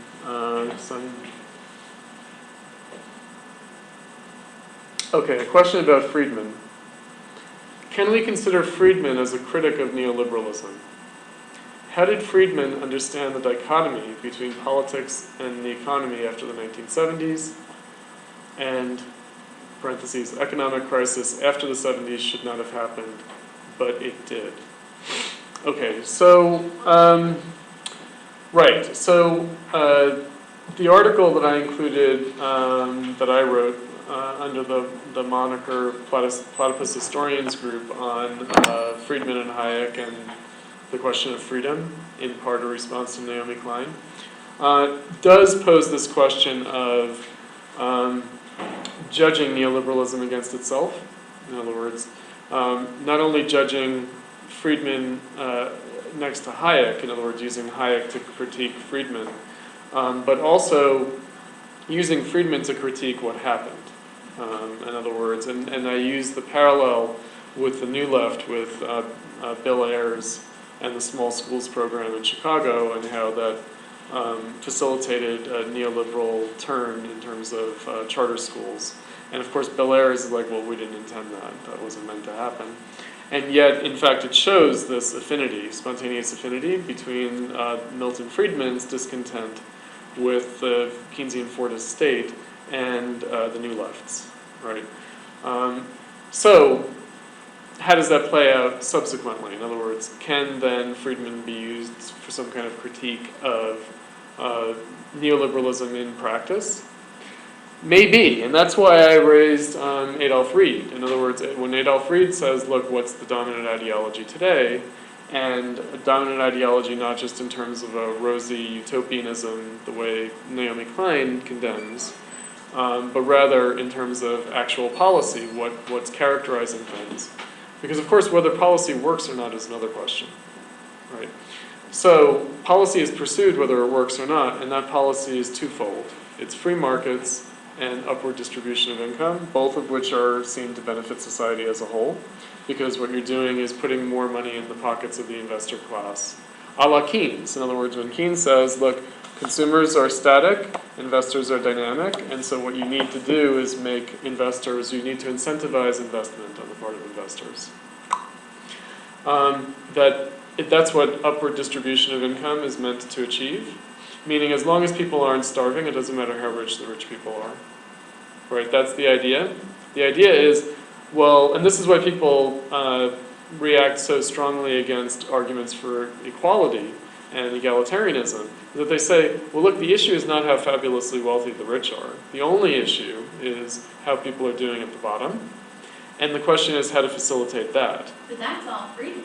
That's all Friedman, that's right. And so the idea is, you can actually benefit the people at the bottom by apparently benefiting the people at the top. Rising tide. Yeah, right, exactly. As long as it's geared towards investment and not just hoarding or whatever. So the issue then would be, precisely this: why has that not happened? Now, in the 80s, like in other words, if we differentiate the crisis after the 70s, there is a crisis of the 80s, but that's just seen as an extension of the crisis of the 70s, namely that we're still paying off the bad effects of Keynesian Fordist policy of the 50s and 60s. So they kind of alibied themselves. Today, what would the response be? Well, again, the response would be, are we sufficiently kind of neoliberal? In other words, the Friedman perspective would be that we're still not sufficiently neoliberal in some way. And again, that's the question begging of the whole business, namely that the falling rate of profit is an issue that is inescapable in some way. That, in other words, the Marx perspective on the falling rate of profit remains a kind of a background issue, whether it's addressed or not. In other words, that the real limit, to put it another way, a kind of classical orthodox way of putting it, the real limit to capital is capital itself. Right? In other words, it's not bad policy. Right? Which is the way Friedman kind of poses it. He poses it as bad policy. That really the self-limitation on capital, what's holding capital back is capital itself. And in other words, that's a self-contradiction. It's not contradicted from without by bad policy, by mistaken egalitarianism, but rather has its own dynamic self-limitation. So let me just follow up on this. So now we have Danny Jacobs.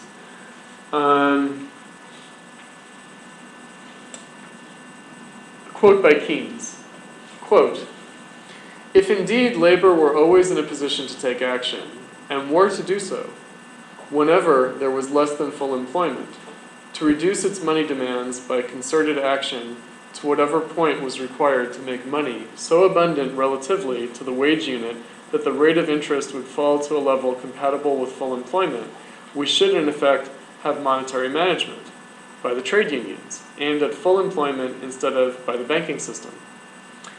Keynes, of course, close quote I take it, Keynes, of course, not purposely, seems to be describing the crisis of capitalism, i.e. labor's mutual alienation and exploitation of each other. To each worker, they can't even act like neoclassical labor if they wanted to, and their continuing resistance furthers the economic dilemma. In what way is Keynes like a utopian socialist? In what ways is Keynes a reflection of failures of the old left? Are Friedman and Hayek utopian socialists in the sense of at least technocratic, if not rationalist, means of dealing with the crisis of capitalism? No, that's fine.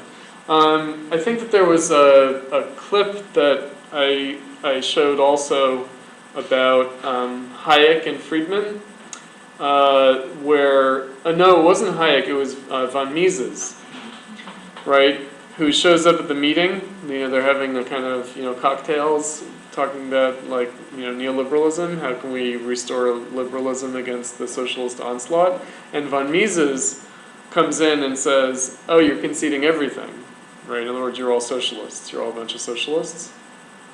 I guess I didn't link, did I link that clip? No, I didn't link that clip. That's a great clip too, where Friedman is kind of reminiscing on his earliest experiences in this milieu. And basically von Mises condemned Hayek and Friedman for being socialists. Like, why are you even concerned with this stuff? In other words, oh, you're trying to make capitalism work for everyone. What the hell is this socialism? Right? And so, in fact, that's right, the Montpellier Society, that's right. It's Switzerland, no? This is Danny. He's helping me out here. Okay, so, all right, the question of the monetary management by the trade unions. Okay, let's look at that. Now, on the one hand, Keynes, like Hayek, had a critique of nationalism. He did. But he also assumes it. In other words, when he says monetary policy by the trade unions, he means at the level of a national labor market. And so it does repose the question all over again. meaning it poses the question with respect to national competition, I think. And so, now in terms of, Danny, what you're taking up here in your question about the mutual alienation and exploitation of each other, that would raise the question that actually Lekachman raises, because Lekachman kind of brings it up but doesn't know quite what to do with it, namely the exploitation of the third world by the first world. He keeps his eye on the ball by saying, look, this is a dynamic of the first world, and the third world are just losers in the game. But he does also kind of admit, if not totally concede the idea, that this could be reposed as a question. In other words, that you could solve the problem in the first world and it would still pose the question of the exploitation of the third world by the first world. He doesn't think that that's ever been the case. Like, this isn't some kind of Maoism, but he thinks it could be the case. And in fact, in that respect, a character that I had in the back of my mind, also in terms of the title of this teaching, Empire and Social Democracy, is Hobson, the British liberal who had a critique of imperialism and who advocated for kind of Little Englandism. Or in other words, he basically said the empire is too expensive and it's against the working class's interest to support the empire, and so we should, jettison the colonies and just adopt a Little Englandism and we'll be much better off, which is in fact what happened. What Lenin does in the imperialism pamphlet is pose the antinomy of Hobson and Hilferding, because Hilferding says, no, imperialism is necessary, and Hobson says, no, it's an overhead that we can do without. And what Lenin says is that they're both true and false at the same time. In other words, and again, it's the question of capitalism and whether we understand capitalism, how we understand this kind of core periphery, first world, third world relation, and also how we understand the crisis of capitalism. In other words, Hobson is taking issue with the imperial state and saying, let's jettison the imperial state and have a kind of liberal Little England. And according to Spencer, because I don't really know that much about Hobson, he was sympathetic to Fabian, laborism. Whereas Hilferding is, in a sense, saying, no, there's another problem, namely the accumulation of capital that we can't ignore, namely what we would include here under the rubric of the falling rate of profit. In other words, that the dynamics of capitalism over its history has this tendency that creates a crisis with respect to profitability, and more broadly, a crisis of accumulation, of which exploitation of the third world is one possible outlet. In other words, that's not the only possible outlet, but it's one possible outlet. Or the way Kautsky would put it at the time, like before World War I, was the exploitation of agricultural countries by industrial countries, is the way that he put it. So I would say that that's an issue with respect to Keynes, namely that if it's posed this way as monetary management by the trade unions, one is still assuming that this is occurring at a national state level, and that basically what we're talking about is a crisis of the national labor market as opposed to the international labor market. Which of course in our time we can't kind of accept that at all because of supposed globalization. As if that weren't the case before. Of course it was the case before, but now this is how people kind of, explicitly deal with it. I don't know if that helped, Danny. Let me see. How you took that. Okay. Because of course, what's meant by democracy, and I think that Zizek, in one of the interviews, that we've done, we did an interview with Zizek, and he said, look, okay, what would socialism be? Would it be global democracy like the Galactic Senate in George Lucas's films? Like, in other words, can we really imagine that this is what it would be? And he kind of dismisses it. Right. Interestingly enough, Zizek, he's kind of on every side of every issue, so I'm not going to hold him to any particular position, but he raises this. In other words, is it imaginable that we would have global democracy? And what would global democracy entail? What would it mean? I think that Lekachman sidesteps that. In some ways, Harrington sidesteps it, although I think that Harrington probably has a kind of Kantian idea of a kind of global federation of democratic republics kind of idea, in which case it's a kind of a non-issue. We might pose it a little bit differently, and this will seem like a little bit of a kind of from left field offering on my part. But the idea of democracy needing to be realized, but also needing to be overcome as a necessity, meaning the anarchist position, right? Which we can take issue with the details of it in its concrete imagination, the mutual aid cooperation communities, the Global Federation of Mutual Aid Communities. We can kind of leave that aside and just get down to the brass tacks of it, which is the idea of why anarchy, why not democracy? In other words, where the anarchists basically argue, well, we don't want the rule of the people, we want the rule of no one, meaning we want a situation in which it's not necessary for anyone to rule.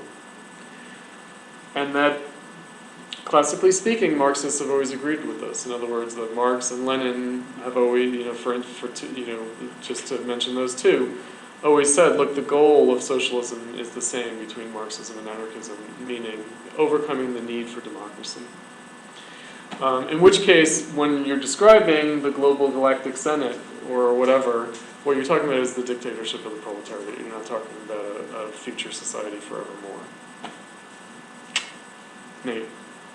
I guess one thing that maybe came up earlier, sorry, but would be, all these sort of people have like different sort of conceptions that we've like touched on, but then of course like classically in Marxism the idea was Bonapartism as a way to kind of describe this sort of a crisis in democracy that I think like Harrington at least poses it in terms of like collectivism versus democracy. That's right. So it's like, well, what we have now is collectivism, but it's not true democracy.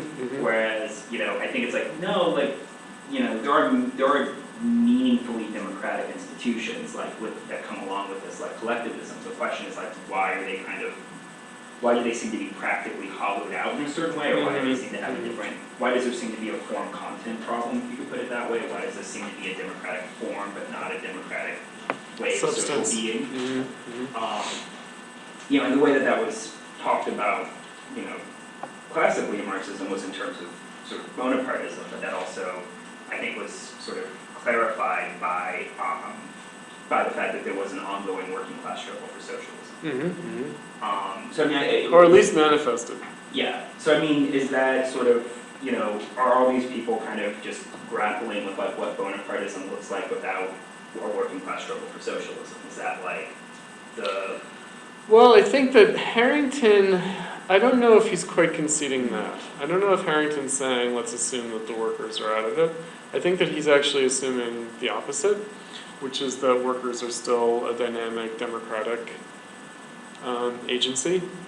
In other words, of course what he has in mind is Solidarność in Poland. Right? This is one of the reasons why he's much more rosy in his prognosis for the East than for the West, is that he's saying, look, if Solidarność were to attain what it's aiming for, it will actually have less to contend with than a similar movement in the United States would have to contend with respect to capitalism. In other words, it's a more straight shot to socialism, because you wouldn't have to deal with the kind of entrenched civil society interests. Now, which raises the question of liberalism, right? So Lekachman is basically attacking the neoliberals for, in fact, even if not in intention, advocating an illiberal liberalism. In other words, that what they're really bringing about is not a liberalized capitalism, but rather an illiberal capitalism. And that's because their ideas are getting a hearing in a context in which they're being put to other uses. In other words, where the state's purpose is being narrowed, and that essentially the state's purpose is being narrowed, again, to get back to Adolf Fried's formulation, to upward redistribution rather than free markets. That it's being done in the name of free markets, but it's really being done in the interests of upward distribution. And that this is the kind of authoritarian heart of it all. And Lekachman is good on that point. In which case, the question is the relationship of democracy and liberalism. In other words, can you have an illiberal liberalism? That's what neoliberalism looks like, or a kind of authoritarian liberalism. And what is that about? Now, the last time, if we look at it in terms of the imagination on the left, and I have to say myself, I'm also gripped by this. I remember seeing one of Obama's early State of the Union addresses, and he said something like, the most effective anti-poverty measure is a first-rate education. And I just blurted out when watching TV, what is this Gilded Age bullshit? Right? In other words, the last time that we had an illiberal liberalism, in a sense, or an undemocratic liberalism in the classical sense, was the Gilded Age, was pre-World War I, like late 19th century, early 20th century, kind of age of robber barons, etc. Well, guess what? What differs between that period and our period is that that was also the height of socialism as a movement, as opposed to now. Meaning the last time we had a Gilded Age scenario, there was a mass working class movement for socialism in the advanced capitalist countries, and there isn't today. And the little bit that Lekachman gets into why there is no socialism in the United States, I want to say something about that because it's important. I think that the question is not why is there no socialism in the United States, but rather what is socialism? Meaning, if there was socialism in Europe and not in the United States, what does that say about socialism? Now, what he does say is that, basically the height of socialism in the United States was before World War I. It was Eugene Debs' Socialist Party. And he says, look, even in the Great Depression, socialism didn't make a comeback. It didn't reattain that level, right?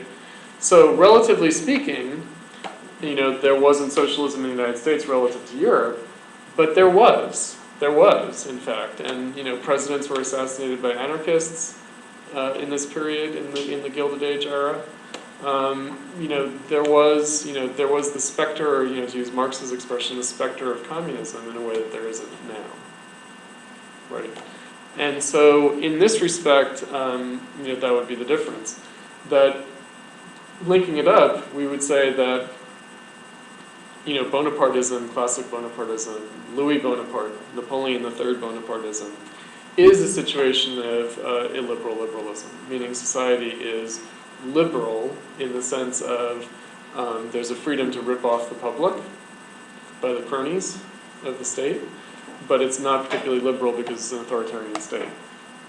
And it certainly isn't democratic. So I would say that's, again, to kind of round out the discussion, that's really what's at issue here. And also, when was the United States really democratized? Well, right? It was via the kind of Bonapartism of Lincoln. Yeah. Actually. Right. But I mean, just curious, yeah. Yes, I mean it does take a very peculiar. It does take a very peculiar form of development, and because like America's kind of clearest Bonapartist moment is actually Lincoln, and it has a kind of progressive content to it. Absolutely. That is, I think, much more obscure in the case of Bonaparte. Which it almost took on a real content too in the period of Reconstruction. In other words, it's not, okay, you can look at the imperial presidency emerging with Lincoln, but also the most radically democratic period in American history was Reconstruction, was after Lincoln. And the question is, why did it fail? Well, one cheap way of addressing that is that, of course, the 1873 panic basically made it impossible for the federal government to sustain it. And so even though there was political pressure, it also became a kind of a non-viable policy at that moment, and so it was vulnerable. And of course the KKK had a lot to do with it as well. But it was kind of a perfect storm of circumstances, which might seem like a kind of facile answer, but it is an explanation that people have given. There was also a generational shift, like the firebrand old radical Republicans were like. The 1848ers. Yeah, the 1848ers were disappearing. Yep, absolutely. Okay, so I feel like there was one point though that I wanted to address. Oh, right. Okay, so socialism, liberalism, and democracy. Back to the Friedman point, the Friedman and Hayek point. Namely that, socialism, the struggle for socialism produces its opposite. Now, that's where we come around to the Harrington point, which is collectivism, like his peculiar definition of like collectivism versus democracy, bureaucratic collectivism versus democracy, which again is an attempt to grasp the same dilemma, I think. Namely, okay, why was the apparent democratization of the state, in fact, disempowering or kind of a mark against freedom? So I found myself reading, I have Adolf Reed on my mind, so I found myself reading the text that we read in the reading group from 1978, the Black Particularity Reconsidered. And, he's very good at talking about the kind of long-term ramifications, meaning that the crisis of entrepreneurial capitalism was never actually solved, but it was rather just channeled in certain directions. It was channeled into a kind of a management state, and that the management state achieved certain things, but then went through a crisis and then was reconfigured. So the way he puts it is a kind of postmodern multicultural state is still a management state as opposed to an entrepreneurial state, but it's just managed differently. In other words, what was once managed through like labor unions is now managed through constituency groups, in terms of multiculturalism, but it amounts to the same thing. And he calls it the Cretinization of democracy. It's really wonderful. Meaning that you turn what are ostensibly democratic constituencies of the state into warts of the state. It's their Cretinization. In other words, what he says is that blacks went from being a democratic insurgent force to being a cretin of the state, and that women followed and gay people, basically that's been the root of management, is that all these democratic upsurges have just been turned into objects of the state. And that's where his critique of Keynesian Fordism actually is an attempt to take on board and outstrip and go beyond the Friedmanite critique, because that's Friedman's critique also, except it obviously goes beyond that. Because Friedman basically has this kind of unwarranted optimism that if you cut loose the wards of the state, they'll just take care of themselves, right? And that's capitalism as freedom, and no, right?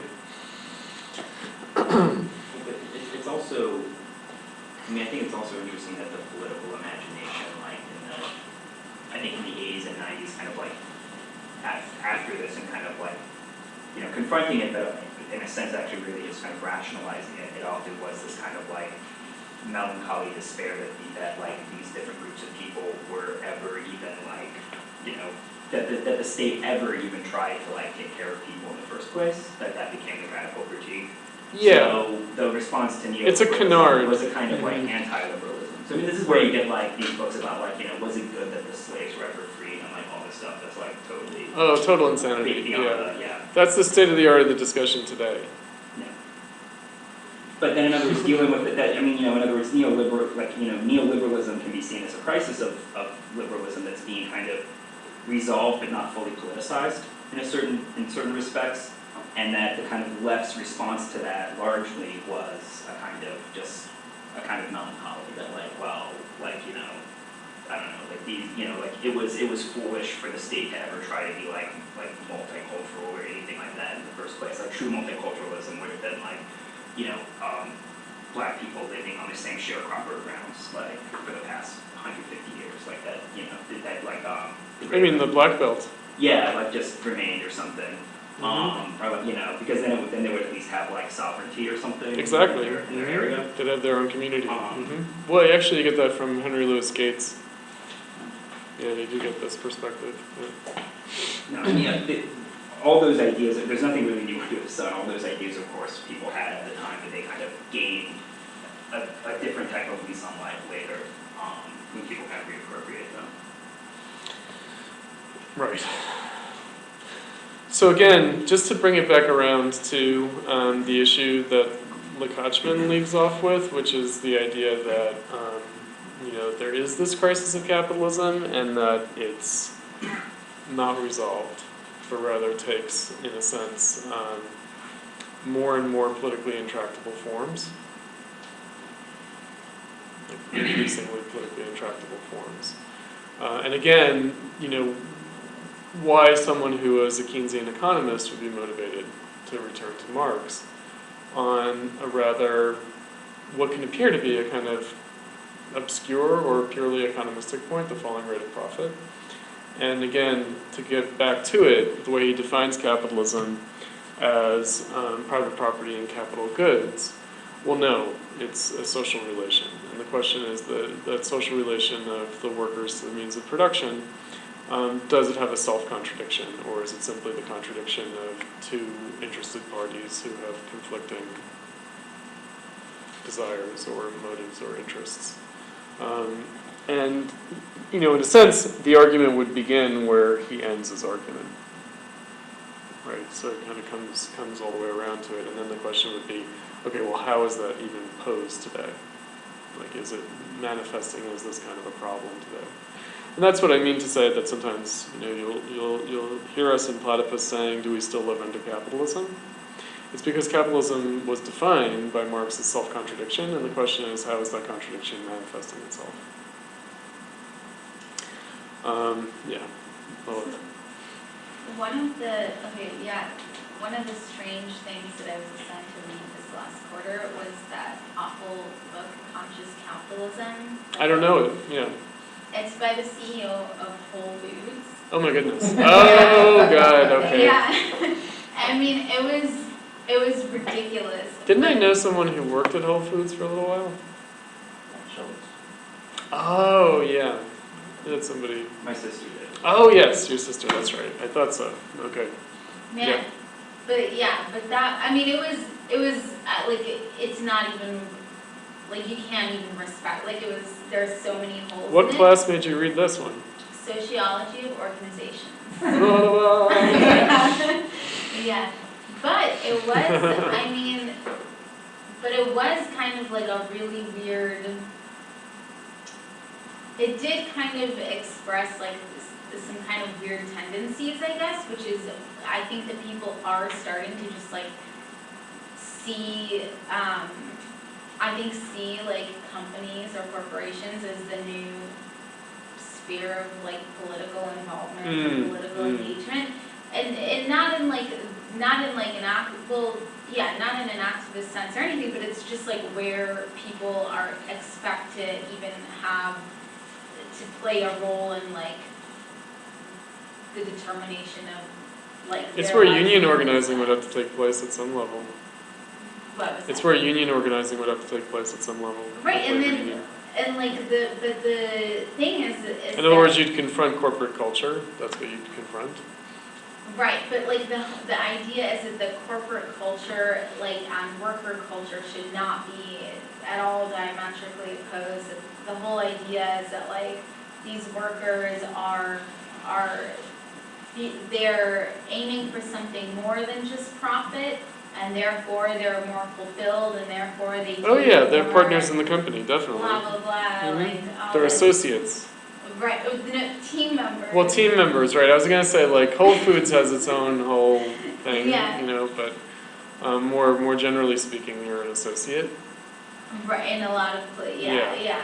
But I mean, the whole thing just really did, and I'm sure that there are better articulated.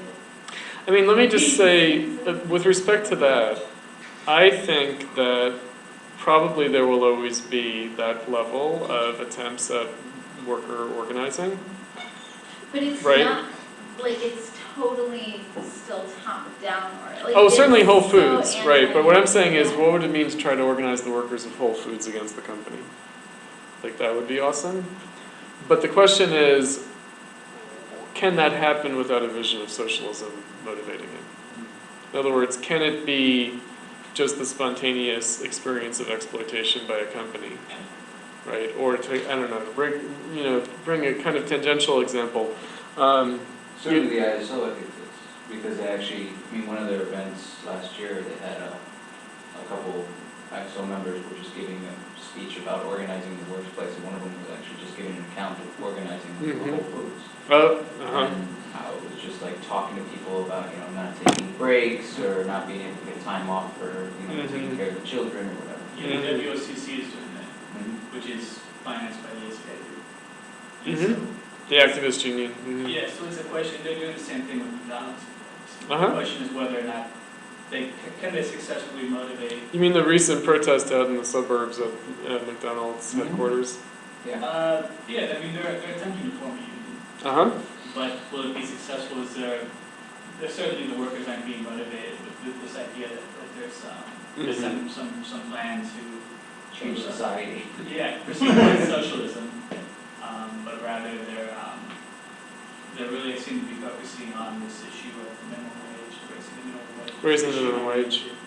Which, by the way, is all about the midterm elections and also about 2016. I mean, in other words, the rhythm of this stuff is very much about the mainstream politics, even when it appears to be grassroots spontaneous. Right. It's still, in other words, someone's thinking of something, and someone has a big picture in mind, and the big picture, unfortunately, is in the United States, and therefore for the world, since the United States is such a dominant player in the world, the election cycle. And so it's all about discontent with the Republican majority, the continued economic malaise. I mean, there does seem to be, that seems to be the next thing on the congressional agenda is raising the minimum wage again, right? And then there's the idea of a differential minimum wage, meaning that certain cities should have higher minimum wage. Like that's been going on for a while. But these are not mutually exclusive by any means, but they're meant to work in tandem, right? Which is why, like the Chicago Socialist Campaign, the fact that it boils down to the fight for 15 means that it's about the Democrats ultimately, right? And so, because it's just a bargaining position essentially. And they would get substantial super PAC money from these workers, like just working for the SEIU right now. Mm-hmm. We try to get like $10 per month from these childcare workers. We're getting like a $400, $300 check. So they have to work a full day and make that $10, which is then going to the super PAC. So these campaigns, yeah. So it's a cash cow in that sense. It is. I mean, but you can't gainsay or vilify the fact that the unions try to, have a war chest. They have to. No, what I was going to say though, with respect to the vision of socialism, is that the vision of socialism can't be posed outside the question of capitalism. Meaning, I think that someone like Naomi Klein just thinks that socialism is anti-capitalism, and so therefore it's like people like in communities like caring about each other, that's socialism, and capitalism is just the predators ripping that off. And so, in that respect, the vision of socialism that would have to motivate working class politics would also have to be very clear on what capitalism is. Meaning capitalism can't just be rich people ripping people off, right? And again, that's where I felt like going back down to brass tacks, going back to the 70s and dealing with like this kind of an argument, like a kind of ex-Keynesian, new Marxist, newfound Marxist argument, really is about trying to take on board that question. In other words, okay, how is this society really organized, as opposed to like some kind of moralistic, well, capitalism is what people do when they exploit you or something. And and the system is just understood as the rigged game of that, as opposed to, okay, because again, I guess the way that I put it in somewhat jargony language is the dialectic of capitalism and socialism. In other words, that in order to have a really convincing view of socialism, you have to have a convincing view of capitalism. For politically minded people, in other words, beyond their motivation to fight against immediate oppression, to have them really be politically motivated, you did have to be serious-minded about the kind of greater, because I feel like, my experience anyway, going back to trying to talk to workers about Marxism, is that it just goes immediately to the Soviet Union question, meaning, oh, they tried that, it didn't work. And it's not a naive question, actually, right? It's like, oh, well, how do you answer that? Well, it was tried, but it didn't work. It's like, oh, it wasn't tried? Why? Because it didn't meet certain moralistic criteria? Like, what would it mean to say that it wasn't tried? And again, the kind of questions that we were raising just now in terms of like, okay, do you pose the question of capitalism at the national state level, right? But that goes to the heart of it. In other words, the question of, okay, what would it mean to try? Now, in this respect, so the tangential point that I want to raise is like the Lukács point, which is the CPGB, they hate Lukács for over-philosophizing and theoretical overkill. And then James Turley, the young guy in the CPGB, his, magnum opus against Lukács was basically like, well, Lukács's conception of socialism is pretty primitive because it's just workers struggling at the point of production against the capitalists. But that's already socialism. That somehow that's what he got out of history and class consciousness. And I was like, whoa, how would this even be, like, where do you even begin? And so he thinks, therefore, that Lukács is perfectly suited for groups like the ISO, which is economistic and workerist and is just about trying to convince people who are organizing on the workplace, the shop room floor, that they should be Marxists, right? And it's kind of like, okay, that's what he's talking about. He's talking about a kind of vision of socialism that is not democratic, but rather workerist economistic. Right? In other words, the narrowing of the scope and the problem of capitalism. Maybe this might be slightly seem tangential, but I think it'll actually kind of get into it. Is that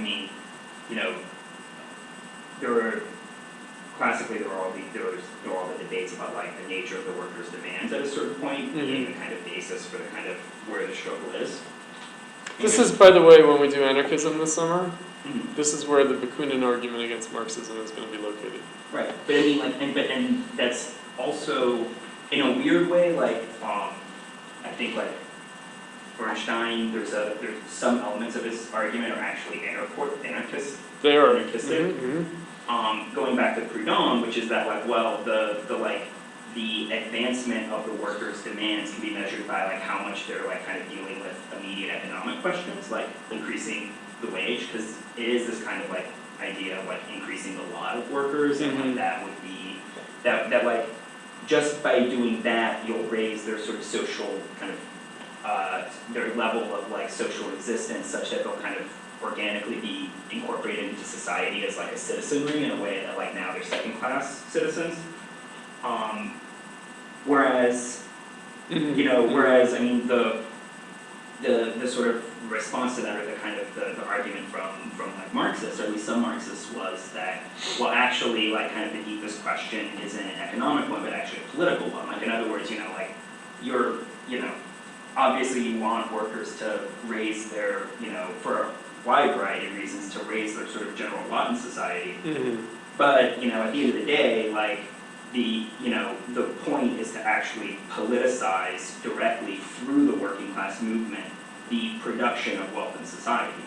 That things like when, where, and how guns are being manufactured would be a fully political question that would be handled by something like on that scale even would be something that would be handled in a more democratic way. And also, what constitutes wealth? I mean, to bring it around, because we skirt the issue a la Postone, we skirt the issue of, what someone like Peter Hudis of the Marxist Humanists sometimes accuses us of being economist and workerist in our own perspective. Marx has a good definition of wealth, which is time. Meaning, like, what wealth would be, what social wealth would be more free time for everyone. And in other words, really locating the question of capitalism very specifically, namely that some people are overworked and some people are underworked, which is a problem of the value of time, and that wealth would be greater availability of time for everybody, essentially.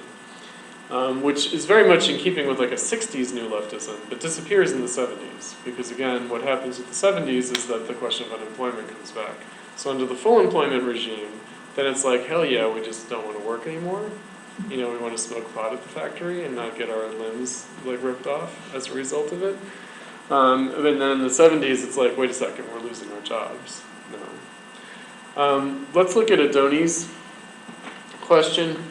How does Harrington's view of social democracy, collectivism as a problem, turn into the social democracy of Klein, collectivism is to be embraced? Okay, let's unpack that a bit. So with Harrington, it's bureaucratic collectivism. Meaning it's not just collectivism, it's bureaucratic collectivism. So collectivism, the distinction between collectivism and democracy is that, of course, you can't say bureaucratic democracy. Right? So what you're talking about in terms of bureaucratic collectivism is that the collectivist character of society is being perverted into a bureaucratic political. Mm-hmm. You have a definition, collectivist. What are you talking about? Well, what's meant by it is that actually the economy is geared towards, the production for need. In other words, that in the Soviet Union, it's not really about exploiting workers' labors to benefit a small group of people. It rather is geared towards the collective benefit of everyone, but it's handled bureaucratically as opposed to democratically. So again, the issue is bureaucracy and democracy. It's not collectivism per se. It's rather the reason that Schachman and others called it bureaucratic collectivism is to concede a point. Is to basically say, look, it's not about one group of people exploiting another, so much as it's about how production is being organized, and so that's why it ends up going in the direction of like a Hal Draper socialism from below kind of idea, meaning that socialism would be collectivist but not bureaucratic, right? So Harrington's not attacking collectivism. That's what I would say with respect to that question. So it's not a matter of Harrington attacking collectivism and Klein embracing collectivism. It's rather that Harrington has an understanding that capitalism does put the question of the social collective on the agenda, and that Klein kind of naturalizes that issue and just says that traditional social forms are collectivist in a way that, of course, they're not. It's really only capitalism that raises, like the question that you raised earlier about the tide that raises all boats. Well, ancient societies aren't concerned with raising all boats. So it's only in capitalism that you have an ideology that claims that capitalism is the tide that raises all boats, because prior to that, no one would have cared. In other words, it's just poor people, whatever. So collectivism isn't so much the issue, but let's turn to the other facet of the question. Klein's anti-NAFTA social democracy of the 90s seems to have passed, meaning, well, not entirely, because people will still talk about the general agreement on trade and tariffs, and this, I don't know if it was Chris Hedges, somebody in the Klein universe wrote an article about how the Pacific Free Trade Agreement was fast-tracked without any democratic, accountability. Right, so this is still there on the left. In other words, the NAFTA and anti-NAFTA was like the first blush of this, but this still captures the imagination of the left, I would say. Okay, now it's shifting gears quite a bit. How are we to regard the transformation of social democracy before 1973? In other words, I take it to mean in the golden age, in the 50s and 60s. Through, then after 1973, through the 1980s and 1990s, up until the most recent concerns about anti-austerity, etc. Okay, so this is something that we crack our heads against. And again, if we had approached the question of social democracy in Platypus one way rather than another way, we would have done it differently. Meaning, I chose to approach it this way through this Lekachman book because of the Thomas Piketty, Capital of the 21st Century, and the Neo-Keynesianism. This isn't exactly the way it's posed by our other kind of concerns of our other activities, namely the difference between the United States and Europe and Canada. And so, for instance, the Quebec crisis of a couple of years ago, Quebec being the most social democratic of the provinces of Canada, and Europe being more social democratic than the United States. In other words, how the recent economic crisis has hit home against social democracy as a policy, as a form of politics, differently there than here, if we were to put it, grossly. That obviously the United States and to a lesser degree the UK is ahead of the curve with respect to neoliberalism, and neoliberalism is making a kind of a late arrival in Europe and in Canada. That raises the question of social democracy somewhat differently. I guess that I'm naturalizing it, meaning I'm basically saying, look, the problem that starts in the 1970s doesn't go away, it proceeds. And maybe it's making a late arrival now in Europe and in Canada, but it's still the same problem. In other words, it gets to the issue of, was there a point to trying to consider the present crisis in terms of the 70s? And I should also say then that this is a question that we could have and should have raised in 2008 rather than waiting until 2014. But it's also the question that we could have posed in 2013, last year, namely 40 years of 1973. In other words, we did a 40 years of 1968, or attempted to do a 40 years of 1968 in 2008, but we should have done this was an idea that the organizational committee had for a series of fora, but nobody really took us up on it. So the closest we came to it was radical interpretations of the present crisis, but we would have addressed it in terms of 40 years of 1973. And this would have allowed us to deal with this kind of a question of the fate of social democratic politics. And the emphasis would have had to have been then on our non-American chapters, in fact. Because the story, I mean, we would have done it here as well, but where the non-American chapters would have contributed to the discussion in terms of having an international series of fora, it would have been this question of, okay, well, how do we understand social democracy as part of this history? And that's where our deficit, namely that we don't have a section in France, would have really hurt us.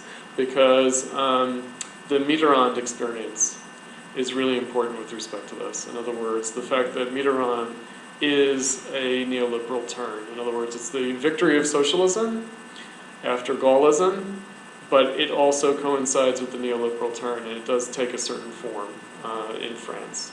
And so Socialist is implementing neoliberal policy. a socialist is implementing neoliberal policy. In other words, It's more obscure, but this also happens in Mexico. Marco's working on that. that's right. It happens with the PRI in Mexico also in the 80s. That's right. And so it doesn't have to take the form that it takes in the United States and the UK, the victory of Reagan and Thatcher.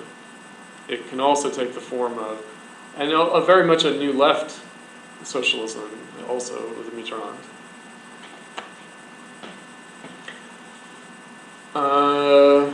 I don't know if that Adoni had does that help? That's just to pose the problem. It's not so much to answer it.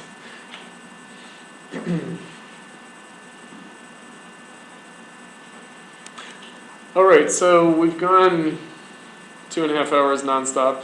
So maybe we will adjourn. And like I said, this is just to lay out certain issues that we would have to address in terms of our ongoing attempt to investigate the relevance of historical Marxism for the question of capitalism and therefore of socialism. Thank you.